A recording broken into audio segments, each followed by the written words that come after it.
Hello, Canada. Hello, United States of America. And greetings to everybody all over Costa Rica and the entire planet. My name is Kevin J. Johnston. This is the Kevin J. Johnston Show that runs absolutely every single Tuesday and Thursday at 9 p.m. Eastern Time. We bring the stories that all the other media outlets are too cowardly to bring to you. And we're here to warn you about all the bad things coming, but we're not just purveyors of doom. We tell you what the solutions are. We've got a special guest joining us in a very few minutes. And don't forget, we've got a 50-50 draw. Someone is going to take home cash. Every single show, we give away money. That is correct. Cold, hard cash. All right. Head over to kevinjjohnston.me, hit the shop button, and you'll see 50-50 draw. Grab tickets for just $10 a piece. That's all they are, is $10 each. Someone's going to take home half the money. That is correct. Half the prize money. Remember, everyone, I'm in Costa Rica now, and the laws of the land of Canada no longer apply to me.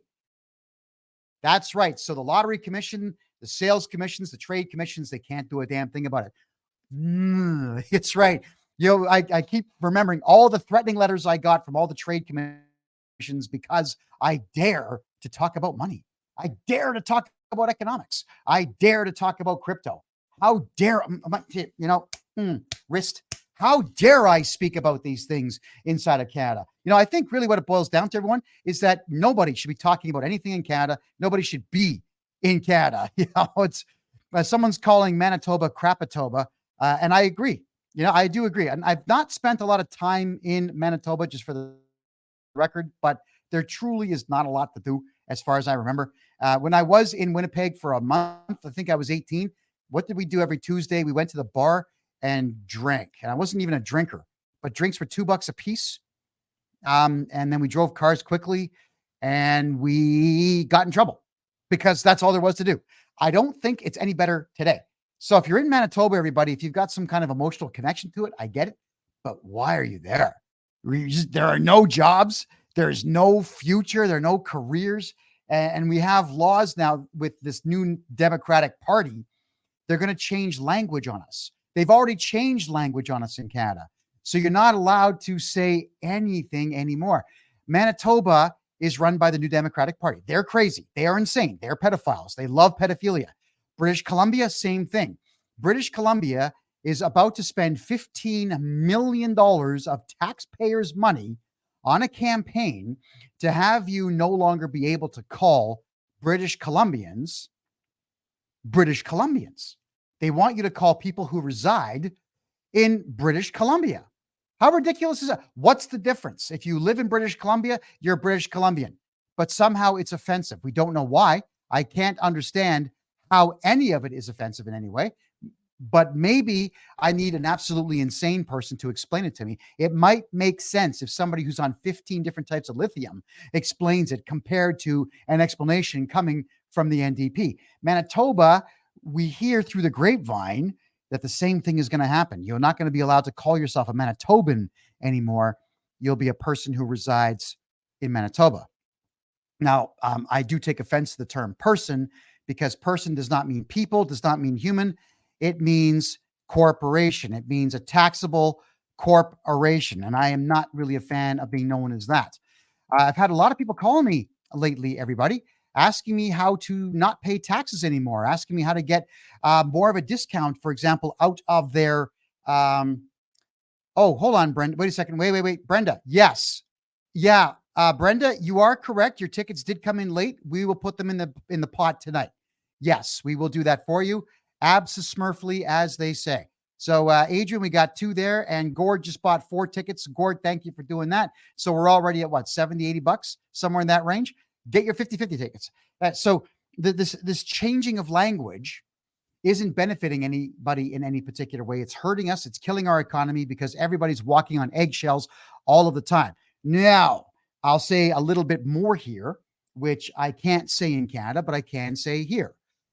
There is a huge problem right now with women's perspectives on the realities in which they live. So let's just cover what radical feminism has told women lately. Not lately, the last 20 years. You don't need no man. Usually that's grammatically incorrect, but apparently women don't need a man. You want to have kids, you kind of do. You're as strong as a man. Wrong answer. That's not true. You're as fast as a man. That's also wrong. You can take a man down. No, you cannot. You can't. These are all wrong answers. Also, they're being convinced that it's better to be a strong, independent woman as opposed to a subservient wife. Wrong answer. You know why? Because women are built not to necessarily be slaves, but to be subservient to a man within the confines of a solid relationship where both parties are equally responsible for raising the children that they create. But women want to be men for some reason. And what's really bizarre is they want the money, they want the power, they want the authority, but they also want a man to sweep them off their feet. So, do you ladies actually know what you want? You don't. I'll tell you why. Because 80 to 83% of divorces are initiated by women in North America. Why? Because they're not happy. They seem to believe that men are responsible for a woman's happiness. No, we're not. We're not responsible for your happiness. You are responsible for your own happiness. So when women are not happy, big surprise in many cases, they blame us. Then they divorce us and then try their best to take the kids in the marriage and screw the kids up. Did you ever remember the stat that we went through? That it was a ridiculous amount, like 80% of incarcerated males in the United States are from single mother homes. But the number of males that are incarcerated that were raised by a man-woman combination and a single father are exactly the same. And it was way under 10%. It was ridiculously low. Why? Because as men, we have no problem saying no. No, you can't do that. Don't put the action figure up your nose. Don't do that. When they get a bit older, Ed, just give me a second there, brother. Ed, give me a second. So when they get older, now, especially with girls and Snapchat, with girls and TikTok and all that stuff, we as fathers will look at their accounts and see, oh, okay, so we got high school boys following you, we got grade school boys following you, we got college boys following you, and you're not even 13 yet. Nope, this is Snapchat is gone. Whereas single moms will say, well, I don't know, we'll try to be friends with our daughter. No, the average man understands that we are not to be friends with our children until they make it to the milestone where we know as men, we did our job so well that our children are now completely independent of us and that we will start calling them for answers to life. Then you make the transition from father to friend. That's for some kids 30s, some late 20s, some 40s. It's our job as parents to make sure that we remain as parents. And I really am not interested in listening to women talk about their feelings. I don't want to hear it. Why do you want to burden me with that and tell me that this is how you feel? Who cares? Who cares how you feel? How you feel has ruined you in many cases. I know a lot of ladies out there don't like the fact that I bring this up, but too bad. I'm bringing it up. Our society is crumbling because women are of the firm belief that they're stronger, faster, better, smarter than men in absolutely every way. You don't need a man, but you want a man. And it's not men crying on TikTok for girlfriends. It's women crying on TikTok because they're 40 and alone. How many of you, they're like literally on their phones. There's sad music playing in the background. They got tears in their eyes. And there's little banners up top here saying, am I really so bad? I cook and I clean. I've got my own house. Well, you probably are a horrible person if you're 40 and completely single. If you can cook and you have your own house and you're 40 and you're cute and you're single, something very wrong with you. You should probably look introspectively and think to yourself, you know what? Maybe feminism was wrong. Because I can tell you that this toxic masculinity that men are being accused of is just masculinity, yet young men haven't formed enough of an opinion of the universe yet to be able to fight that crap off. So we have a whole ton of emasculated males, not men, but males who don't know what to do during the day. So they hide from the world by watching pornography and playing video games. And they get criticized harshly for women by this, who are out there doing what? Getting the body counts. Yeah, sleeping with the sheer volume of men that we as young men say that we sleep with in the way of women, to which, the young men are lying, but the girls are not. So there's videos being played now all over the internet where young women under 25 are bragging to the interviewers that they've got body counts of 40, 50, 100, 200 men. That is crazy. How gross is that? That's not marriage material. You are not marriage material if you've banged 40 guys. You're just not. Because I've cracked this joke as a stand-up comedian. If men and women were going to have let's sleep with more contest, for men, it's work. You got to be charming. You got to lean the right way, the right facial expression at exactly the right time, the right compliment at the right time, but also the right insult at the right time. And you got to say no to the right things at the right time with the correct expression on your face, with the correct temperature outside. The stars have to align. It's work. It's a pain in the ass to get laid. Ladies, let's just be honest here. You're really difficult to navigate sometimes.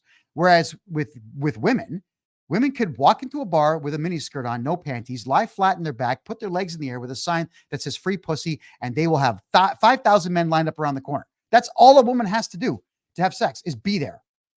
Whereas men, we got to pay for dinner, pay for coffee, make the phone calls, initiate texts, be romantic, buy flowers the flowers were better off in the ground. Why do we have to kill flowers to make you happy? I don't get it. So, ladies, I just wanted to point out that society is crumbling and a lot of women are alone. And it's like 50% of women by the year 2030 are never going to find a mate ever because they're just so unbearable. Okay, Ed, you keep putting yourself on. You got something to add? Yeah, I should have done the introduction for your tirade. And the question would have been, Kevin, what would it look like in North America, or specifically Canada, when cultural Marxism has taken a strong foothold and brainwashed all the men and women in Canada?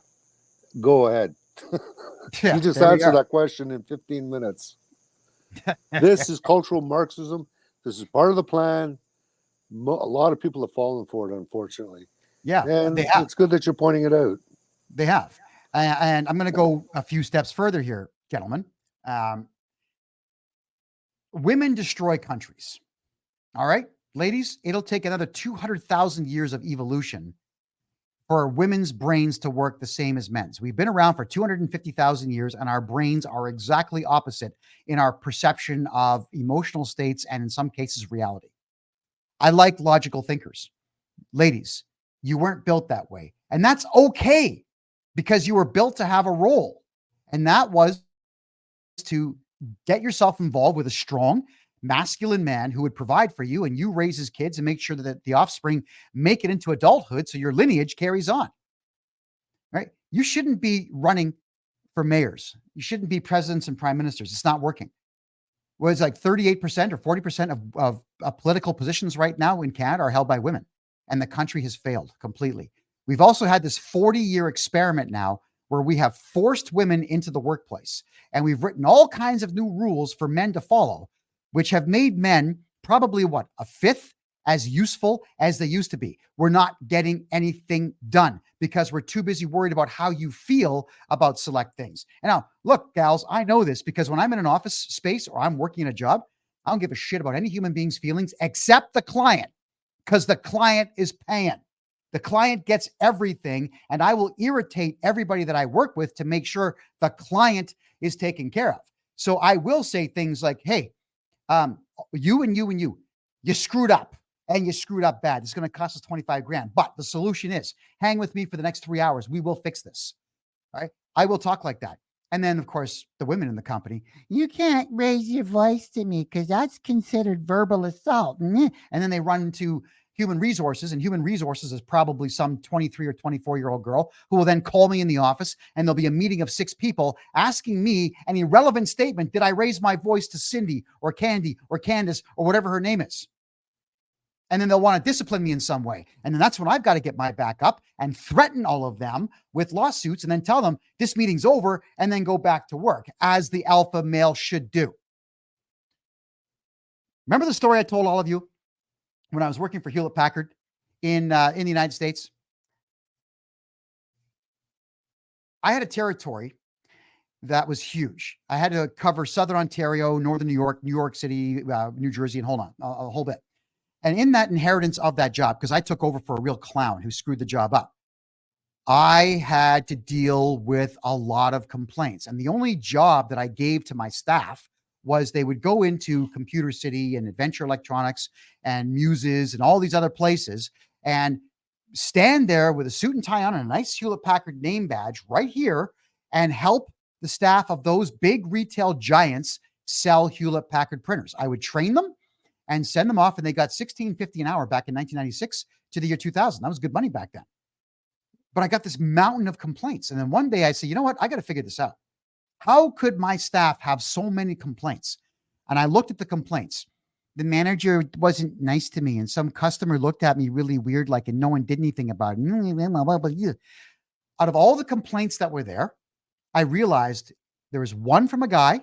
He was complaining that there wasn't enough ink in one of the printers, and the rest were all the women, all of them. They had a problem with someone's attitude, someone's clothes. They weren't comfortable with the way someone was looking at them. Blah, blah, blah, blah, blah, blah, blah. The list goes on.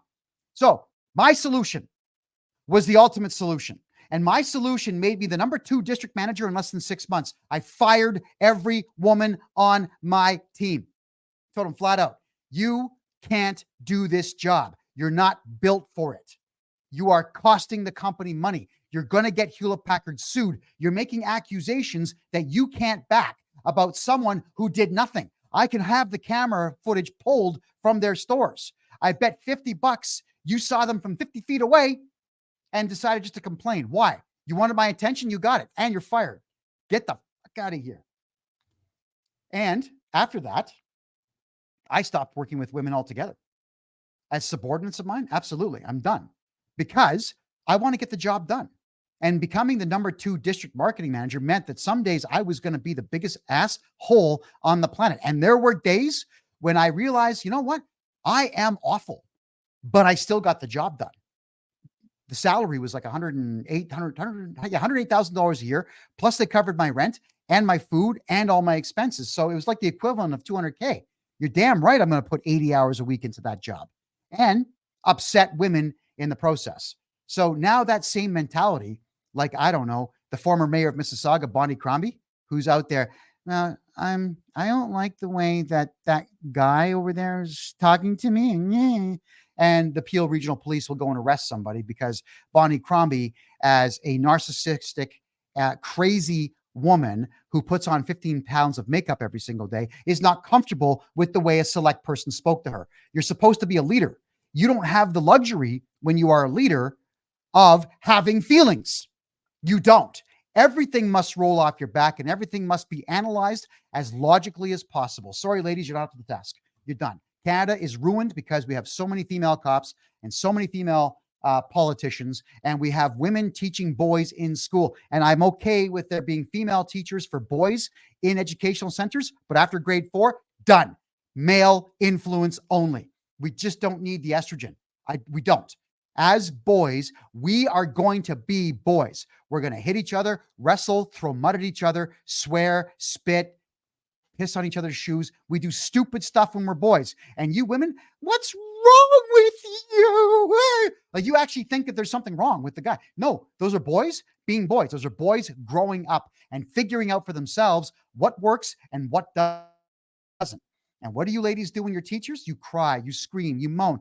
You call the parents. You call the police because you can't handle it.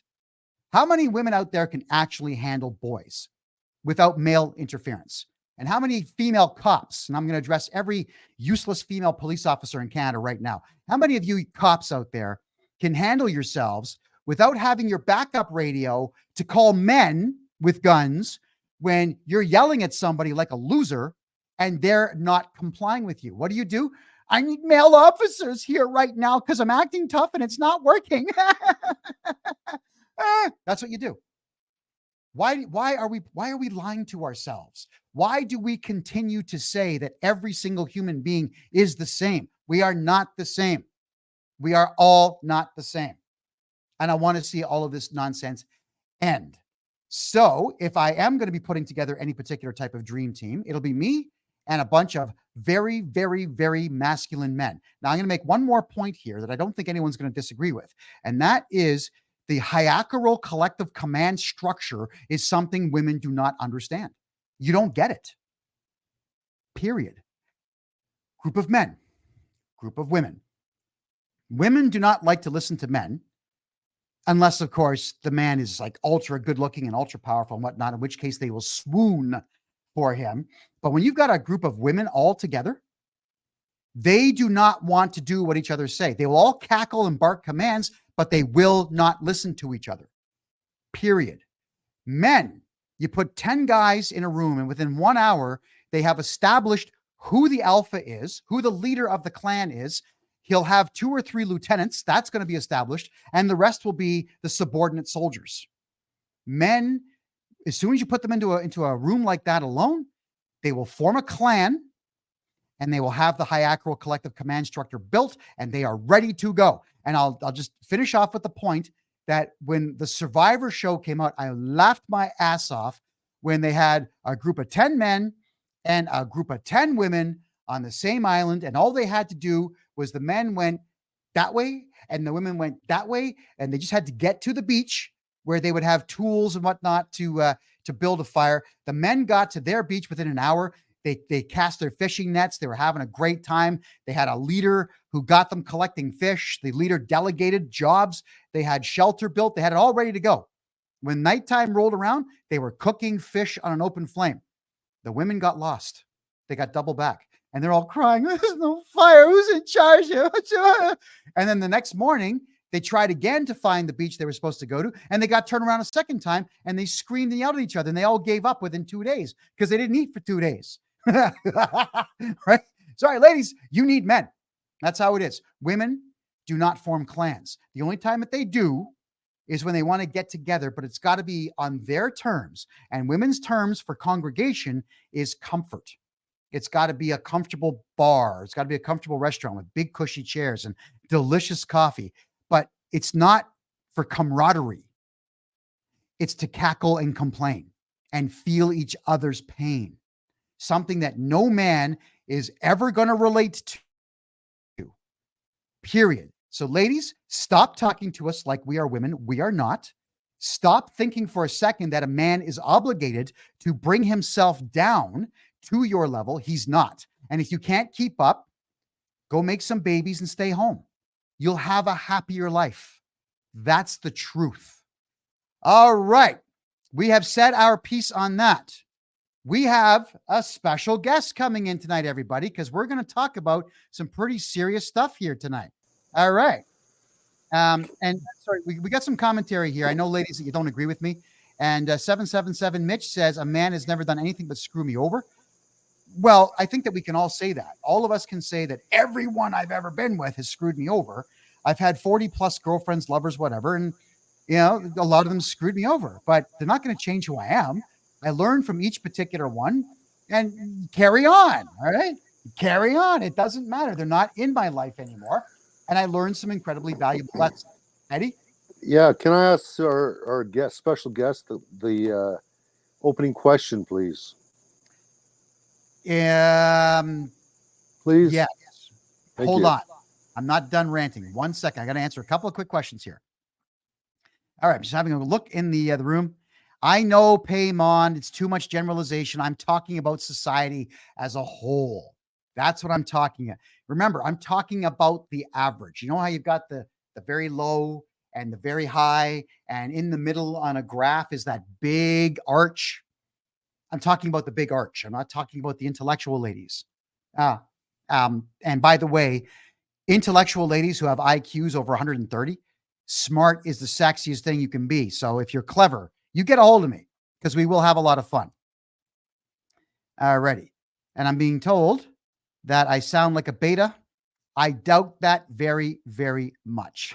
Right? Very much. Oh, and Adrian, Brenda just bought 2 more tickets. If you could throw those in the bin, please. We do greatly appreciate that. Thank you, Brenda, for playing the game. We do appreciate it. Okay, Ed, come back in here. I got you. What's your question to our special guest? So if I was, say, a Marxist and I had a lot of Marxist money, communist money behind me, and say I was supported by a certain sect of parasites that wear little hats, how could I go after the land rights of the existing Canadians and get away with it? Good question. And we're going to wait just 10 seconds here for the answer. 50-50 draw, everybody. One of you fine people is going to win some cash. Head over to kevinjjohnston.me. That's kevinjjohnston.me and grab yourself tickets. They're $10 each. Buy as many as you like. Let's get one of you taking home some cold hard cash this evening. Remember, everybody, we do not get paid by any branch of government. We don't make money on this show unless you buy tickets. We want to expand what we do here. Kevin J. Johnston still wants to sue Alberta Health Services and a few other major government departments, and we need a little bit of dough for that. Please, everyone, all of you watching, run on over and grab yourself some tickets right away. If you don't want to run your credit card on my website, then just use the email money transfer address in the bottom right corner, freedomreport.ca@gmail.com. Did our special guest hear that question, by the way? Thumbs up, yes, no.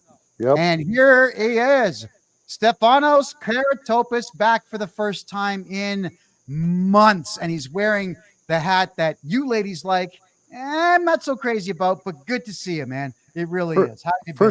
First time this year. And you're muted, Stefanos. Yeah, that's right. That's right. First time this year. And by the way, ladies who are single and can't find men, I'm open. All you got to do is make a sandwich, give me a sandwich. That's all. I don't ask for much. So, you know, your big answer there is you create lobbyist groups, NGOs, throw a lot of money at the politicians, which they'll dive in, they'll love it, and they'll push their stuff on. And in the worst case scenario that we're actually seeing happening, but I'll address that later, government will just steal your land, or attempt to, we should say. I'll touch on that later. And don't forget, Trudeau changed the law, was it 2018, where the media is not responsible if they lie. Well, yes, and that's a playbook out of that's a play right out of the book from the United States when they had those twin towers go down. The U.S. The people agreed to waive certain constitutional rights that they had and got rid of them and let the media lie. There was a huge court case on that, and they're allowed to lie. Yeah, so much for a high trust society, eh? So much for getting good information from mainstream media, eh? Well, this is what happens. There's always means. They always have an end to a means to an end. What they want to do, how they push it through. I could give you a great example right now. So we all know about S210 that's coming in. It's in the Senate right now, and it's a conservative bill. Imagine that. And that is ushering digital ID into Canada. Welcome, people. And how they sneak it in is like this. You got Trudeau looking like the hero right now that everybody hates. And this bill is supposed to make you create a digital ID to get onto the internet, to access websites. And they say this is for your safety. And remember, nothing ever under the guise, they always use the guise of something good. So Trudeau is like, no, we don't need ID. That's personal stuff to access internet. Could be shady websites. Then you got the conservatives. Oh no, if you're a young kid, you need to access porn. Well, you got to have your digital ID so you can get in on it. But what these sneaky little buggers do, I'd like to use another word, but I won't. What they used to bring it in was the fact that they snuck in terrorism, they snuck in hate speech, they snuck in all this stuff. So the fact that the Conservative Party is trying to tote this as being something that is good for to keep underage kids off of porn sites, they're actually making it worse. So now this is all planned between the two parties. Trudeau is looking like the bad guy because he says, the heck with that, kids should look at porn. I'm not going to give you any guarantees on age. And now the Conservatives, because Trudeau's done regardless, everybody knows that. So the Conservatives are going to build up more support by saying, look at him, he's evil. We want to protect your children from porn because porn is so bad. But hell, all these government idiots out there, what are they doing? Let's legalize every single bit of freaking drugs out there. That's good for you. But porn is bad for you. So you see, and that in turn ties in to all the depopulation, trying to keep men from being sexualized at a young age. Like, who the heck? Like, who the heck? When we were young, everyone was always sneaking porn mags. They're always in the store looking at the magazines and in the store, crazy stuff. But that's how all this stuff happens. So you got to be aware of what's going on. We're going to have nothing different when the conservatives get in. It's going to be just Yeah. as bad and worse. Anyways, I next. want to reflect actually very quickly, if I could, on that whole porno magazine thing. When we were kids, yes, that's what we would do. Typically, it's either you'd run in, grab one, and split from the store and laugh. And all of our friends would get together, like, oh, look what he got. He got a Hustler magazine. And we'd look at this stuff for about 5-10 minutes and we get bored because, how many pictures were there? Get bored and then carry on and play some street hockey. And then about 3-4 weeks later, somebody would snag one of their father's magazines or whatever it might be, and we'd look at it and laugh and hide it somewhere, and then move on. more street hockey. There was a sense of your imagination was limited to what you were seeing in this magazine. You only had about 25 pictures per magazine, and we'd carry on. Okay, so pornography websites, you have all kinds of stuff, but once someone has looked at porn for just a little bit and they've done what needs to be done to get to that sensation, they turn it off. The refractory period for men, ladies, for men who are not in shape, the refractory period could be 24 to 36 hours. So that's 24 to 36 hours that they're not looking at porn. All right. So everyone says, well, all men are porn addicted. No, it's they're watching it for 4 or 5 minutes, doing what they got to do, and done. All right. It's not like they're me who works out all the time and a refractory period of an hour. Like, we're talking guys who go 2-3 days in between. That's not an addiction. It's just a tool. All right. So we don't actually have a pornography problem in Canada. What we have is pornography is being used as a call to action of some type, which is a distraction from all of the real problems out there, everybody. And the real problems that we have out there are groceries are not affordable. Houses are not affordable. Property tax not affordable. There will be 1 to 1.2 million non-English speaking violent pieces of dirt from the Middle East and Africa coming into the country. They will start shooting and killing and raping. They'll start doing it. There's some real serious problems in Canada. Why are we talking about pornography and digital identification required to look at it? So what Pierre Poilievre is saying is that he's the one now that wants to bring in digital ID, and there will be this massive swath of weak beta cuck males, not men, but males, who will sign up for it because they want their porn. Instead of getting a $15 or whatever it is VPN service and then just go in through an American IP address, they will actually get their identification. Don't get digital ID. Stefanos, go ahead. Microphone. And now is it on? You hear me? It's on now. I hear you just fine. Okay, yeah. So yeah, when I was at that young age, I didn't know what to do. I just looked. I went, interesting. What do I know? Anyways, I still don't know what to do. As kids, I remember like being in grade 6, grade 7, grade 8, we'd see these things and you'd see stuff that was about this big. And then you'd see a woman with her hands on it like this. And we'd laugh because we're immature, right? We're kids laughing our heads off, rolling around, kicking our legs in the air. You remember when you were kids, you'd laugh at stupid stuff. Somebody would burp at just the right time and you'd be on the ground laughing and it hurt. And it would be, that's us laughing at that stuff. We weren't turning into perverts. We were kids laughing at stimulus. And then when we were done laughing, the joke was over. We moved on. That's how that was. But this is like the catalyst that will usher in everything. Because when they're sneaking in under the guise of ID, and we're sneaking in, terrorism and hate speech into this, what's that tell you? That's telling you that all your internet's going to be monitored. You're going to have no privacy. And on the other guy who doesn't want it says, no, this is privacy violations. All I got to say is watch these weasels. They work together. They'll throw, stuff. They all further the agenda. They all do that. just follow me for more watch, because this is pro tips that are coming up here. You gotta watch this stuff from these people. Always under the guise of good. All right, Steph, there's something big you wanted to talk about tonight. In fact, there's two big subjects you wanted to talk about tonight.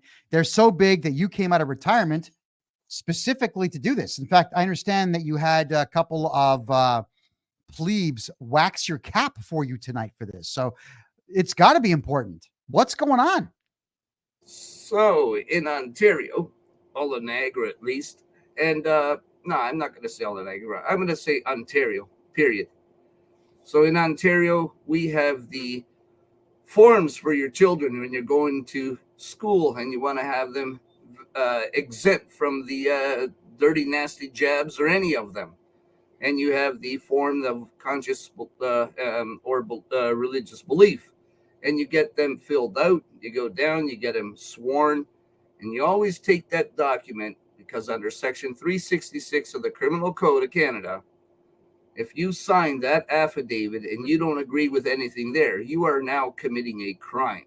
That is signing a false affidavit. Now, what the region of Niagara has decided to do, and you people in Niagara better pay special attention, because there's lots of screwery going on around here. I'd like to use another term, but I won't. And what they've done is they made all these parents, back in September, I believe it was, they had these big jab clinics going on, and some of them were going in to get jabbed up. Other ones were going to get all the forms for their children done, to have the exemption forms. So what Niagara has done is they've created a board or a body called the Public Health and Emergency Services Board, and this is under the Niagara region. Now, this is the first year they've done this, and you only need to do these forms once, people. That's it. You don't need them any other done again or anything. So what the regions decided to do is they have the parents come in with the forms.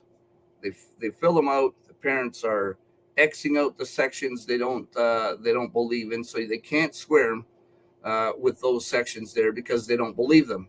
So that would be signing a false affidavit. Then they meet with whoever the heck they got there. They swear it, and then they actually seal it. So that exemption is now valid. It cannot be invalidated. So what the region has done is they've decided to give parents absolutely no notice whatsoever that their forms were rejected. And now, maybe in the last month or so, somewhere around there, they decided to send parents, and look, here comes the mass hysteria, the fear that they're going to set to everybody on the news, and we all seen it everywhere. As a matter of fact, just type in 16,000 students, stand to be expelled, and you'll see all these articles from all over the place across Ontario coming up saying that they are going to be getting suspended from school because they haven't provided their vaccine information. You got this regional public health board come up and say, send letters demanding your child's medical information on their jabs. Do not send them any of that information. That's your private medical information. They are not entitled to it. And as a matter of fact, if they ask it and you fill it out and you send that form back, you've now waived your privacy, because you've willingly given it to them. Don't do it. Then they get from the school to send you the form under the banner of public health, and they will give you a suspension notice. And again, all of this is done without notice to the parent. And then when you call the number to see what the hell is going on because you have an exemption, they'll come up and say, oh no, you got to resubmit this exemption form and you have to pay a fee. Well, there's no fee attached to the provincial legislation. That's very, very key thing there. So what the region is actually doing, I'm going to suspect they're trying to turn this into a revenue stream. And it gets worse. It gets much worse. So they tell you to resubmit the form as it is and then sign it. Well, now this public health body under the municipality of the Niagara region have now forced you to commit a crime. So now if we look at this and we actually bring up, you guys got it at the back there at all or anything? Give me 1 second. I'll pull it up, and we'll just run through it quickly. Yeah, so I just wanted to I want to make sure that I'm following you exactly here. Is that the schools are essentially forcing people to sign legal documents, and if you were to sign a legal document that you disagree with, you are essentially breaking the law. Is that what's going on? Yeah. So what's going on? And I have the link up here for you. So what's going on is either this public health body is breaking the law, they're committing the criminal act themselves, or they are forcing the residents of Niagara to break the law and sign a false affidavit. Now, what they can't do, and if you pull up 366, you'll see that it speaks of creating a fraudulent document. So there's two ways this goes, and it's really rather disturbing that they've decided to take it upon themselves. And sorry, Stefanos, section 366. Yes, sir. That's forgery, right? That's right. Forgery. Okay, let me put it up on the screen and have you review it, so that we get a better understanding of just how serious this really is. Yeah. Here we go.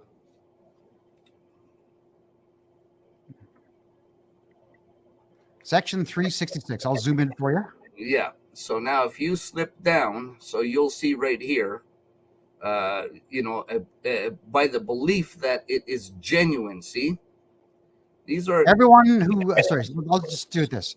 Everyone who commits forgery, who makes a false document, knowing it to be false, with intent that A, it should in any way be used or acted on as genuine, to the prejudice of anyone, whether in Canada or not, or B, that the person should be induced by the belief that it is genuine to do or to refrain from doing anything, whether in Canada or not. Now go to subsection 2. Subsection 2. Well, is that a different link than what I sent you? Possibly. This I think is a lawyer's website. Yeah, forget that. Get the link that I sent you. Always use my links. That's you. Oh, hold on. There we go. All right, never mind. We got it. Can I get that link again, please? It's right in the private chat there. Private chat. Let's have a look here.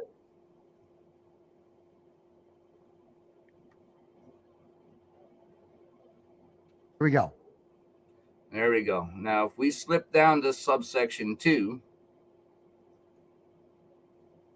Making false documents includes A, altering a genuine document in any material part. B, making a material addition to a genuine document or adding it to a false date, attestation, seal, or other thing that is material. Or C, making a material alteration in a genuine document by erasure, obliteration, removal, or in any other way. When forgery is complete.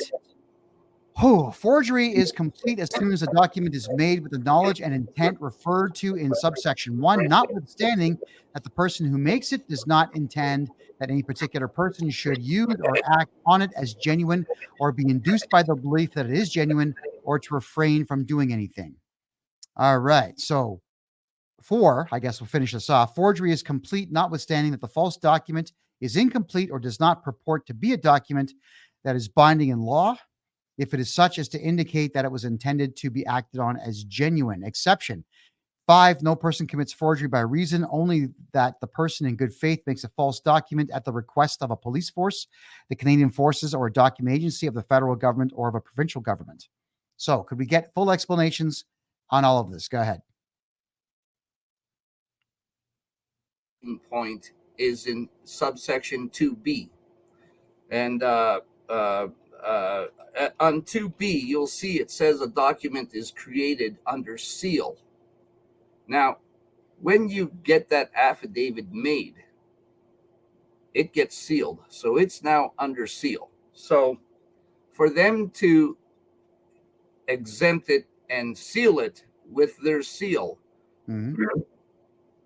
and then try to cancel it on you and make you go back to resubmitting it, they've now already created a fraudulent document, if that's how they want to look at it. So they have now created they have committed a crime at that point.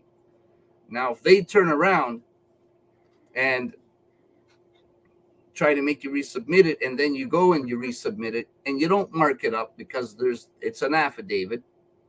So then they're making you, and if you remember, you read about it and that was in 1B, where by the belief that it's genuine, now they've made you commit the crime. So either this Niagara Region Emergency Services Board, or Public Health and Emergency Services, has created a fraudulent document, or they're making you now swear an oath and have it sealed and forced you to create that fraudulent document, because an affidavit has to be true. It's your belief. They cannot do that. So they do not have the authority, even under if we go under if here I'll stick you one more I'm going to stick you one more in address in the private chat. It's there now. If you look there, this is the Ontario Municipal Act. So the region and single tier.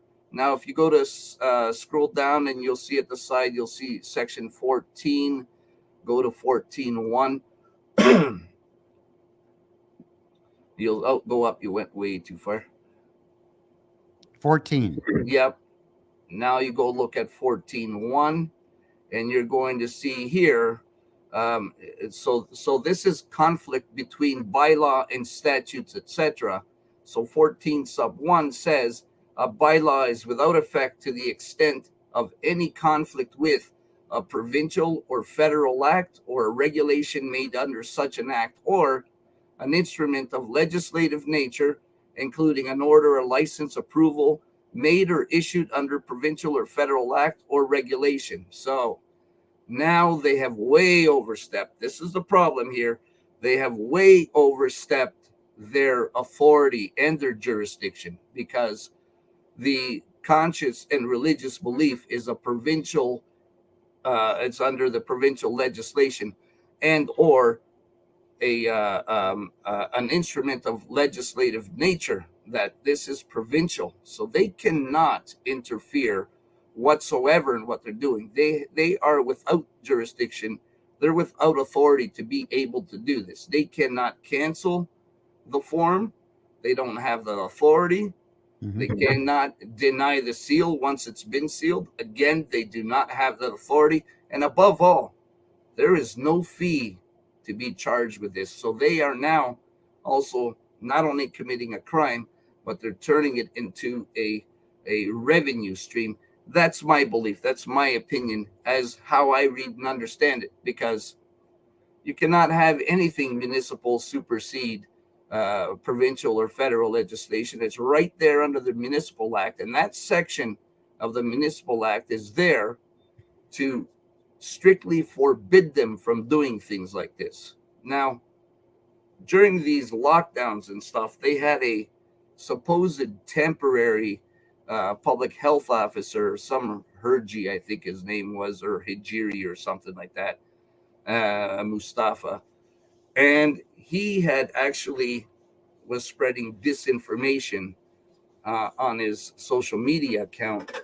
And he was caught, and he continued to spread disinformation. Not only did he do that, but he granted himself the power of the province.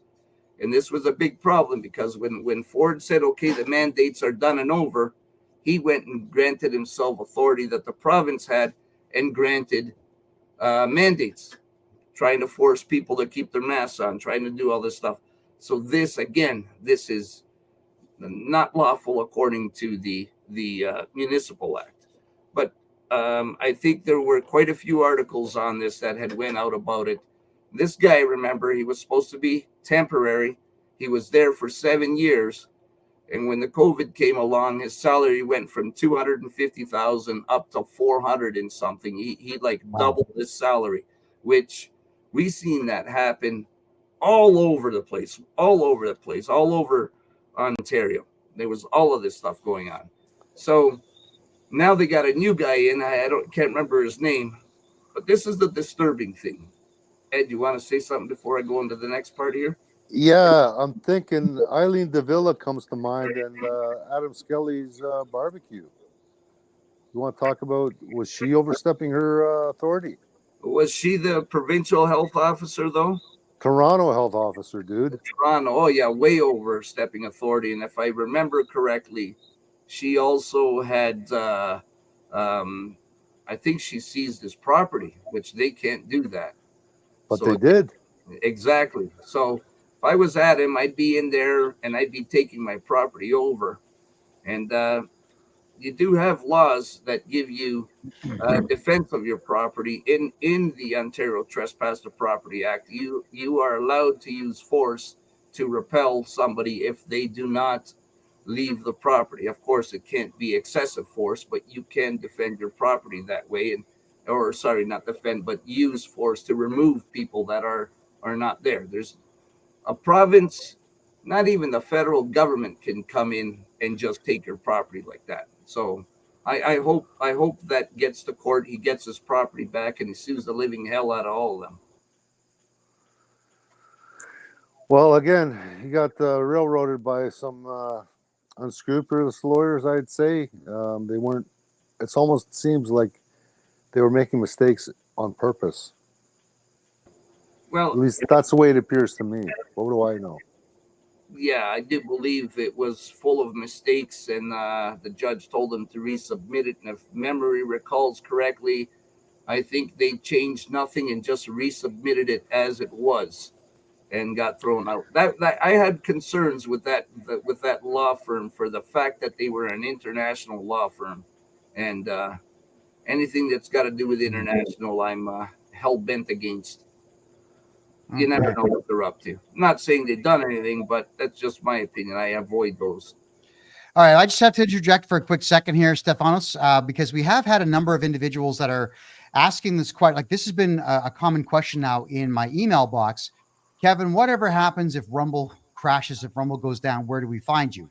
As Facebook, guys, has become a pretty useless social media platform. People are walking away from it in droves in the Western world. It's getting big in Africa now because it's brand new to them.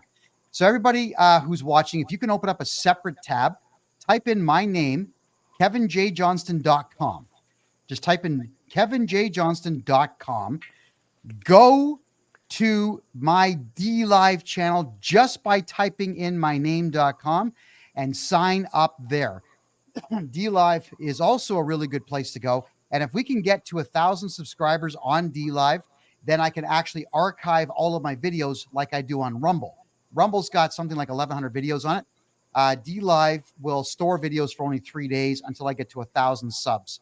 And it's always good to have backup. So could we get 200 people to sign up right away at kevinjjohnston.com? Let's just have it as a good backup plan. Now, I did want to also just say this. I do have a sweet old aunt. She's my last relative living that I know and speak to. She got ripped off like badly by a contractor. Now I'm going to get that contractor's name and speak ill of this individual. And I wanted to say thank you very much to this company here. Dig It Out. Dig It. Actually, it's called Dig It, and it's digitout.ca. Call Greg. This guy knows what he's doing. This guy can do foundation repair, concrete, welding. This guy can put anything together at all. He fixes things fast. 647-212-3786. Actually, the phone number ends up being 647-212-DRUM, DRUM, if that's easier for you to remember. He didn't have a website because his webmaster ripped him off. So I just built a quick website for him today, which if you hit digitout.ca, there's his phone number and whatnot. So please, if you're in the greater Toronto area, support this guy who's gone out of his way to help my last remaining auntie. That's like, I have no more aunts. And this guy rescued her to the tune of tens of thousands of dollars. So thank you very much for that. Give this guy your business. He knows what he's doing in the greater Toronto area. And don't forget, everyone, we got a 50-50 draw tonight. Head on over to kevinjjohnston.me. Grab your tickets. They're just $10 a piece. Someone's going to win cold, hard cash at the end of tonight's show. That is absolutely correct. Someone's going to win cash at the end of the show. kevinjjohnston.me. Mouse over the shop button. Hit 50-50. Get as many tickets as you like. We need to raise funds to keep this show going and alive, and we want to expand. You guys know that we don't get a penny from the government in any way, and if you prefer, you can send email money transfers to the email address in the bottom right corner, freedomreport.ca at gmail.com. Stefanos, we have every single municipal jurisdiction in Canada now is trying their very best to steal our property, to tell us what to do, to tell us how to live, to hurt our children. Why? Ed's got the answer. He'll say it's part of the plan. We know that, Ed. But Steph, I want to get your take on that because we haven't heard from you in about 5 months. Go ahead. Can I jump into that after? I just got a couple of more points on this, and then we'll jump into that. Oh, you're not done? No, I'm not done. So get in there. There's one very serious, most concerning aspect of all of this. Never mind the constitutional stuff, which you got to look at it. This also could be considered as the state imposing your thought, your free will on that, because you do not believe in this affidavit, but the state says, no, resubmit it as is and do it. So this is forced thought on you again. Forced conscious, forced religious beliefs. It's everything. So big problem. So the other concerning thing is in 2018, there was a court case where they ruled that these boards that are created are not, they are not under the jurisdiction of the ombudsman. So they cannot not even be investigated. The other problem is, as a matter of fact, the Niagara Region Public Health and Emergency Services, this board or body or whatever you want to call it, has no oversight whatsoever. So these guys have no oversight at all. They can run amok. They can abuse the system. They can do whatever they want. They can create whatever they want. And in the end, they turn around and they turn around and they are endangering the children, and they are violating your rights on the Constitution. And in my opinion, again, this causes you to have to commit a crime, and in the alternative, they are the ones committing the crime when they created the document. So that's about the long and the short of it. I did email all the regional counselors here. I got 8 or 9 of them are blocked because for some reason they have their government emails attempting to redirect them to another location. So the system automatically blocks it. So why would they be trying to redirect emails from the government, what they should be using, into other emails that are not government? That's always concerning. And I've received only one email back from a Haley Bateman, and she said that she would refer it to the Minister of Health. Well, guess what, Regional Councillor Haley Bateman? The Minister of Health has nothing to do with this. This is under the Municipal Act. This is why I put Doug Ford in this email, and I also put the Minister of Municipal Affairs in this email, because this is a municipal problem, not a health problem of the province. So, and guess what? He hasn't contacted me, and I've gotten no emails back. I've given them 14 days to respond, at which point I'll be forced to take action if I have no response from these people. Okay. Hang on. Can You we, do the realize people, hold on, Ed, can we charge them criminally? Like, can we actually just go to the courthouse and charge them criminally for forgery? Is that something like we can do? You could go and lay a private information, but if anybody decides to do that, I already have a plan for this because the Crown will attempt to throw it out. I already got a plan for that, so I'm waiting. We'll see what happens in that direction, and that's courtesy of Stephen Harper and the Conservative government who done that to take away your right to lay charges, private charges of private information. It's called. Um, we've seen it happen with Trudeau with the SNC Lavalin scam, that scandal that happened there, and the Crown would just lock the courtroom door and pitch everything out with no recourse. But I have an answer to that. you know what comes to mind right now? The fact that if you look at the preamble for the Constitution of 1867, the federal government was supposed to oversee the provinces, take care of criminal acts and criminal punishment, and guarantee that good government and good laws took place.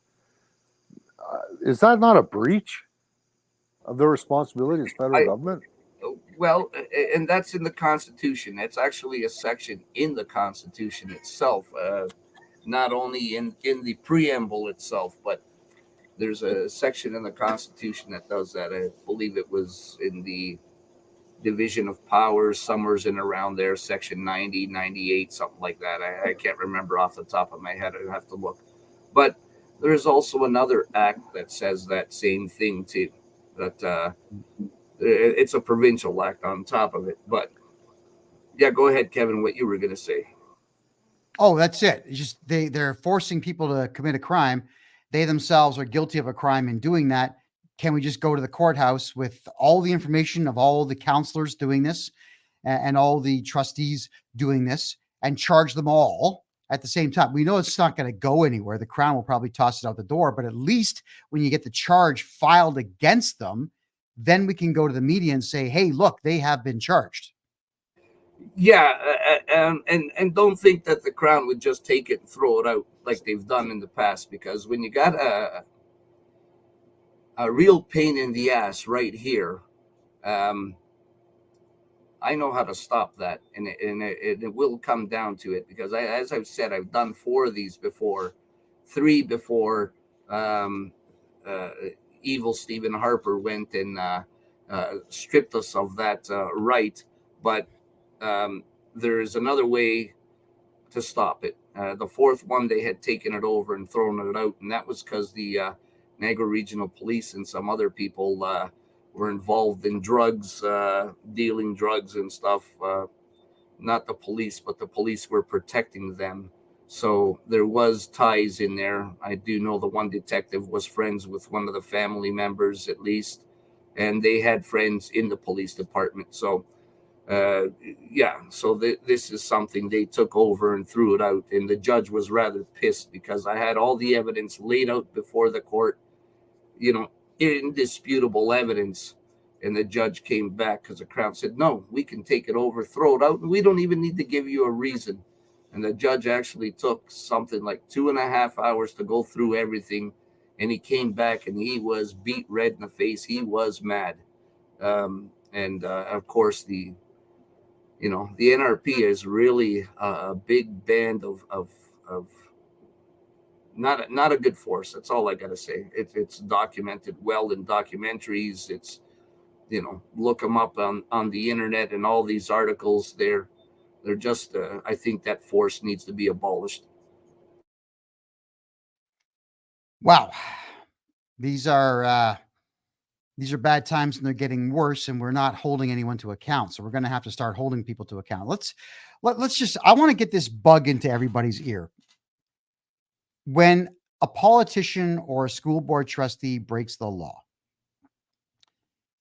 maybe what we do here is, let's walk through this. You call the police. The police will probably not take a statement. The police will probably say something like, well, we'll never get a conviction on that, so we're not going to spend the dollars to arrest them. Then you just go to the courthouse and you fill out the appropriate paperwork. You take a number and you fill out the paperwork to file a private information, to file criminal charges with a clerk at the courthouse. All right. Then the second those charges are filed, that is a public document. Is that correct? No, when you lay a private information, it does not become a public document or anything, and this is why it's called a private information. So this is a private proceeding, and it cannot be put out there. So there's a problem when you go that way. But when you're calling a police officer and you're in the courts, it becomes private, or public.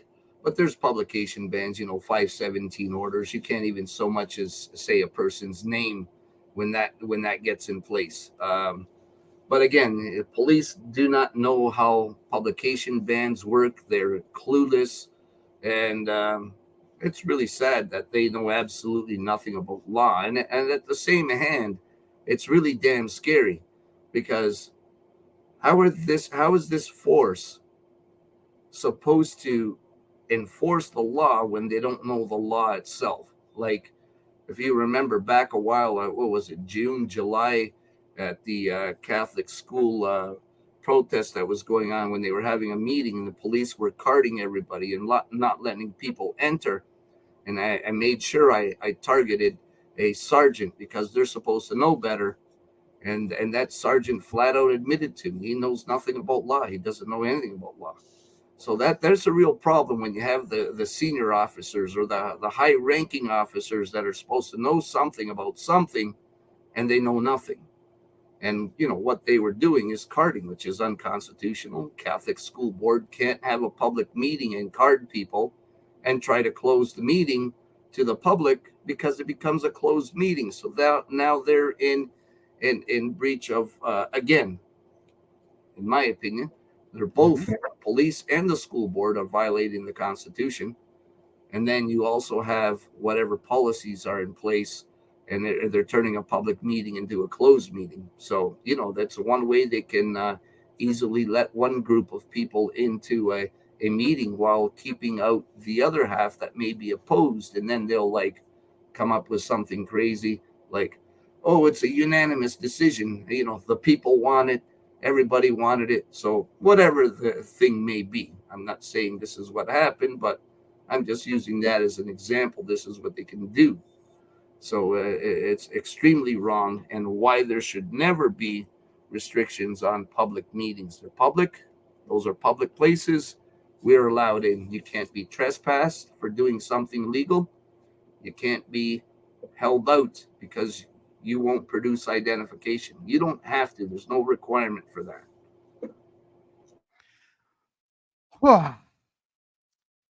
Well, aside from all-out revolution, what are the solutions that we've got? I mean, first of all, let's go back to my initial question.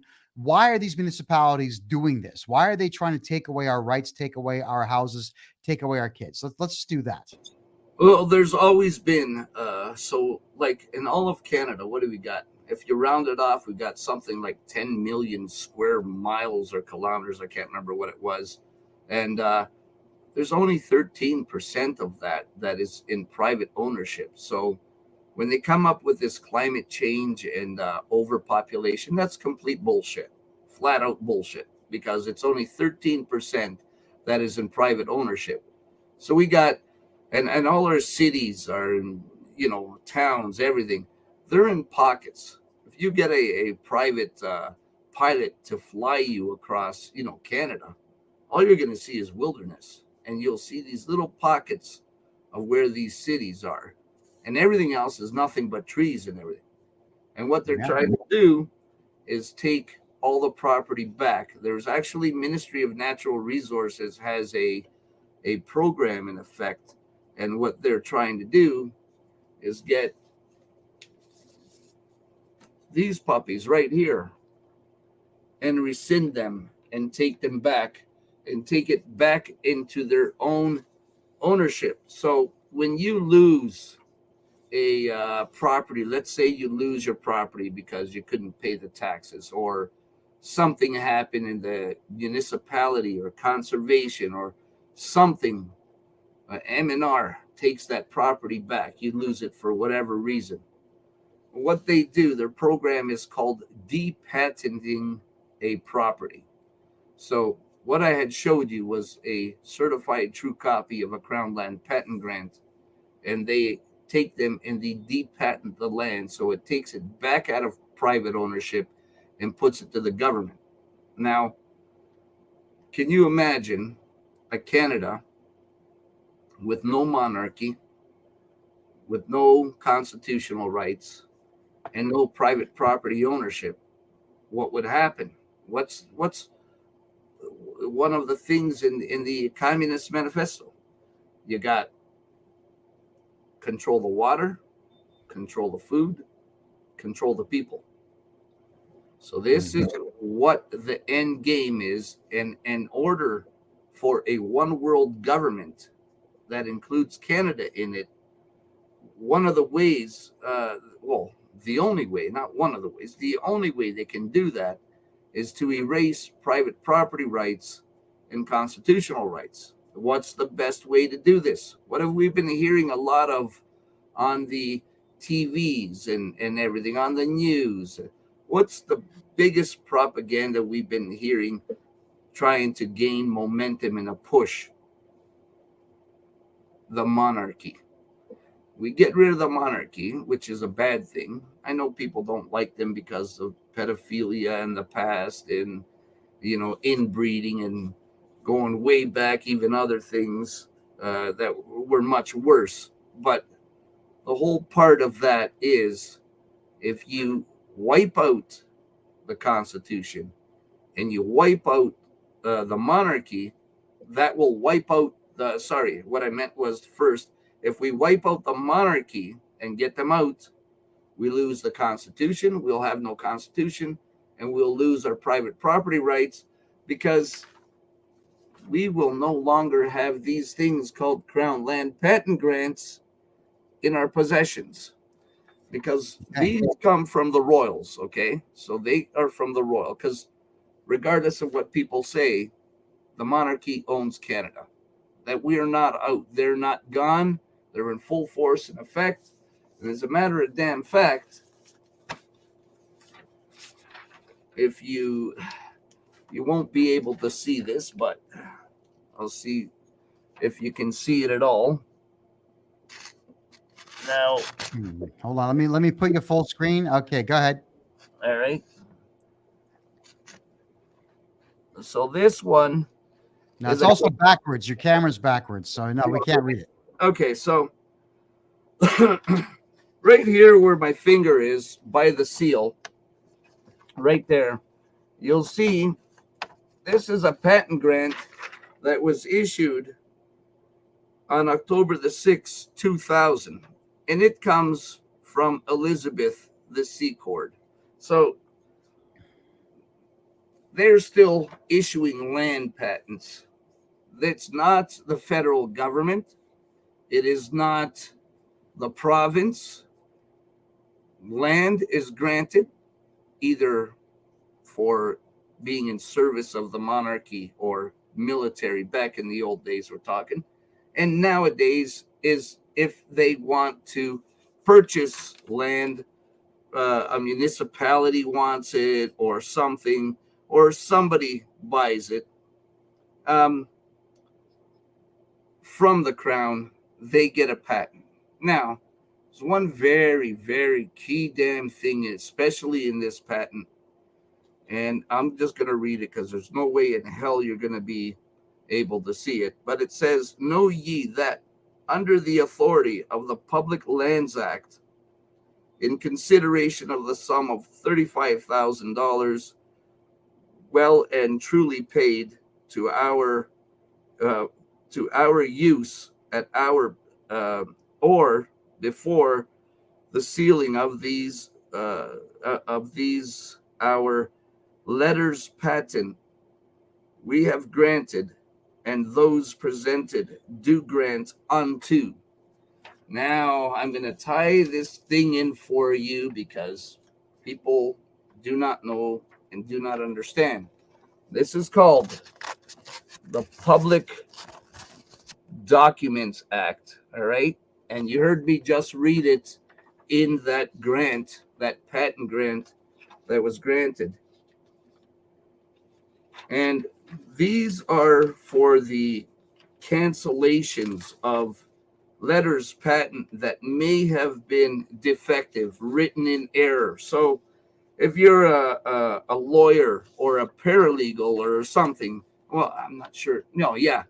When you pass your licensing test, you get a letters patent, and you'll be shocked out there on how many lawyers think that when they pass that test, it's a license. They don't even know that it's a letters patent. Only the senior lawyers know this, and that's because the Law Society has is not really teaching much on Crown Land patent grants. So the only good lawyers when it comes to this stuff are very senior lawyers because they know all about these things. So then what comes up, and if you go to the Public Documents Act, and that would be Section 3, Sub 1, it says if letters patent under the Great Seal, other than the patent that grants or concedes lands or documents under the Privy Seal of the Governor General or person administrating the Government of Canada, have been issued to in the name of a wrong person, or contains any clerical error or misnomer or a wrong description of the material fact, the Register General of Canada, when authorized by the Governor and Council, may direct the defective letters patent document to be canceled. Right. So this is, remember what I said, patents other than uh, uh, grants or concede lands under the Privy Seal. So your land patent cannot be canceled.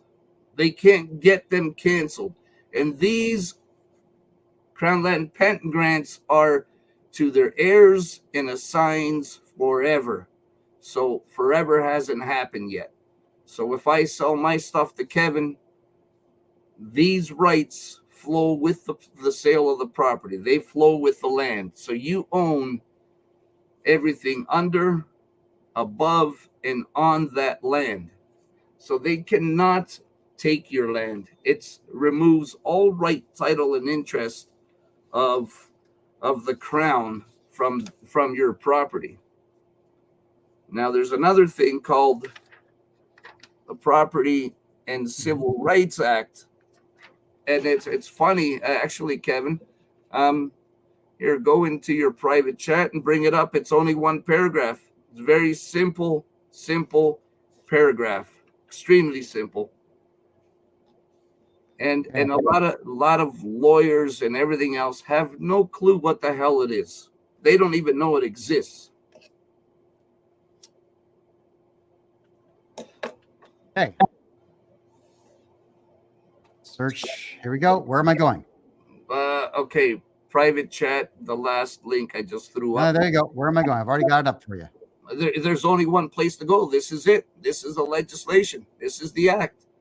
And all matters of controversy relative to property and civil rights, resort shall be had to the laws of England as they stood on the 15th day of October, 1792, as the rule for a decision of the same. So what happens is when there's conflict in there, the laws have to revert back to 1792 as they stood then in England.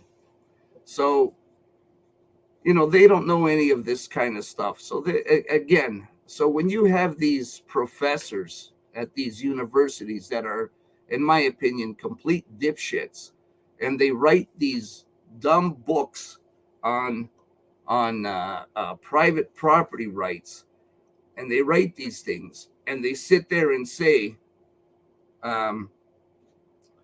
we have no private property rights in Canada. This is why these degenerate professors that write these books do that, in order to make people think we don't. We have several private property rights right from the monarchy and right into the Constitution. And these Crown Land patent grants, and I'm going to cite you a case, and that was the city of St. John's in Lynch, Lynch versus the city of St. John's. And the city of St. John's tried to appeal to the Supreme Court of Canada, and the Supreme Court of Canada denied them leave and told them, no, this is the correct ruling.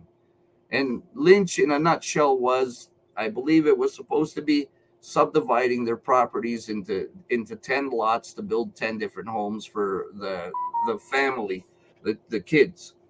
And when they done this, the town St. John's went and said, no, you can't do it.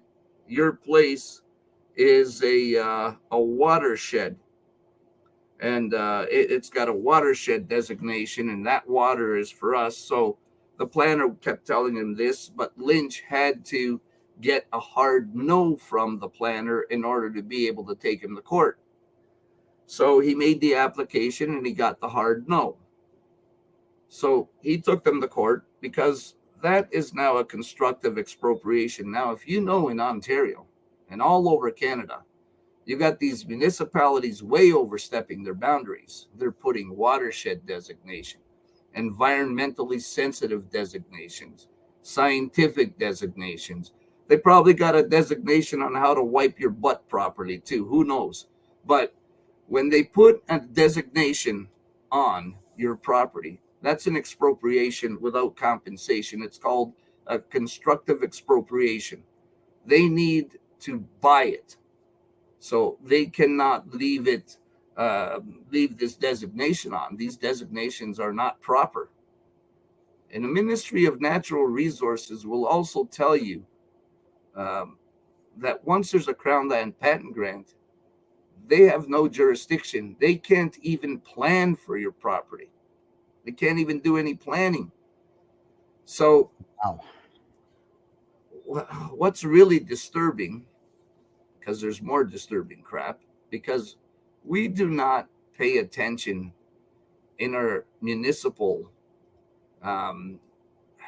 our municipalities and what they're doing municipally. So municipally, we have the act that is coming up now, the Get It Done Act, and this comes from Slug Ford, tyrant number 3. The butt buddy of Trudeau. So I guess a turd and a butt make a good team. It only goes natural. So the Get It Done Act.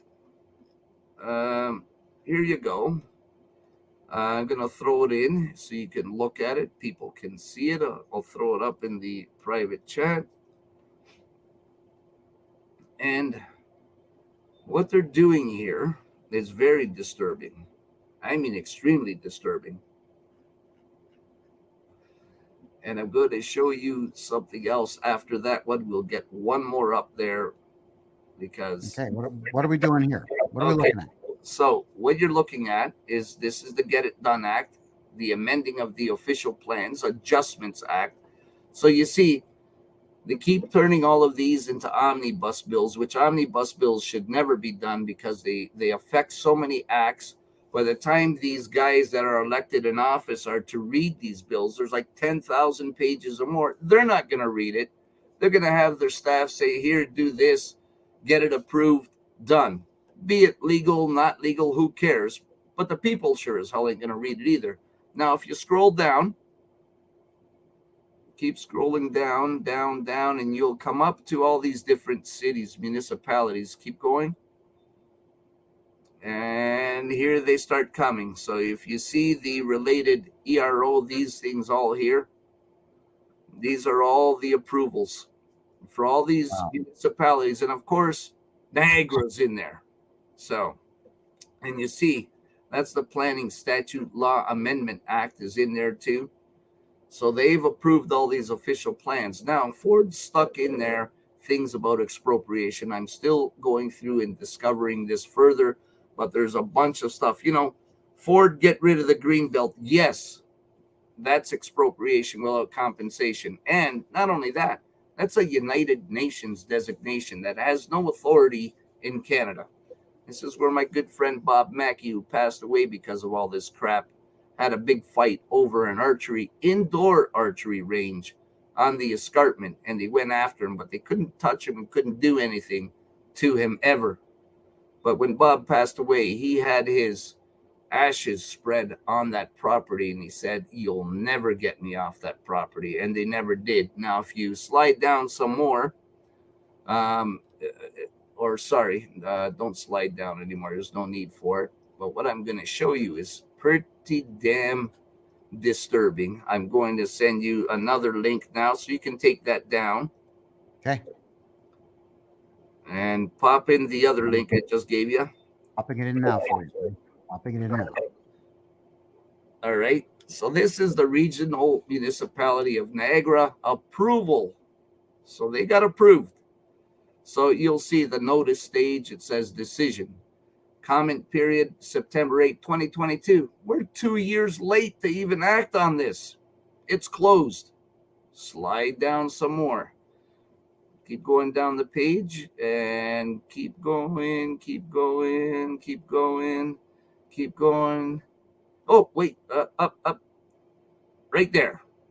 This is the only comments. How many freaking people live in the whole Niagara region, because it's a crap load of municipalities.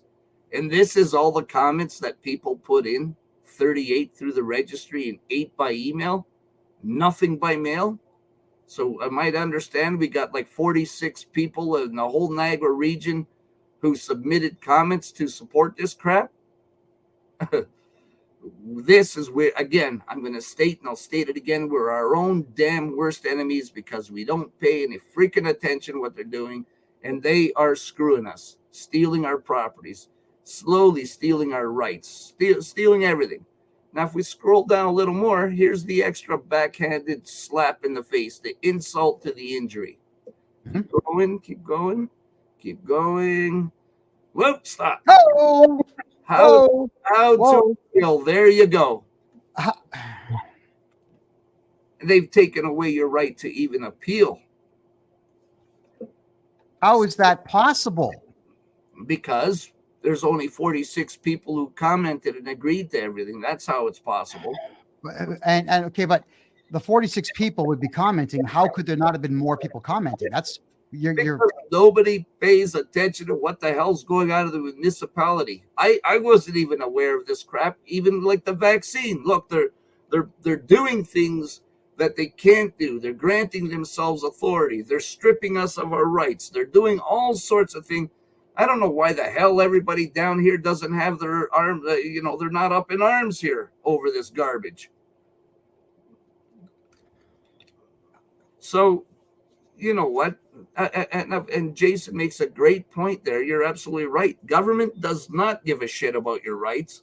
Government, as a matter of fact, the Constitution is there. Now, these tyrant politicians are saying, oh, the Constitution's just a guidebook. This is what they're being told, and this is what they try to tell the people, which is pure shit. Crap, sorry.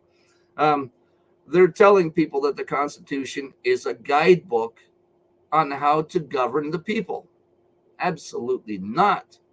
The Constitution are the checks and balances that keep a government from becoming tyrannical, because by nature, a government is tyrannical.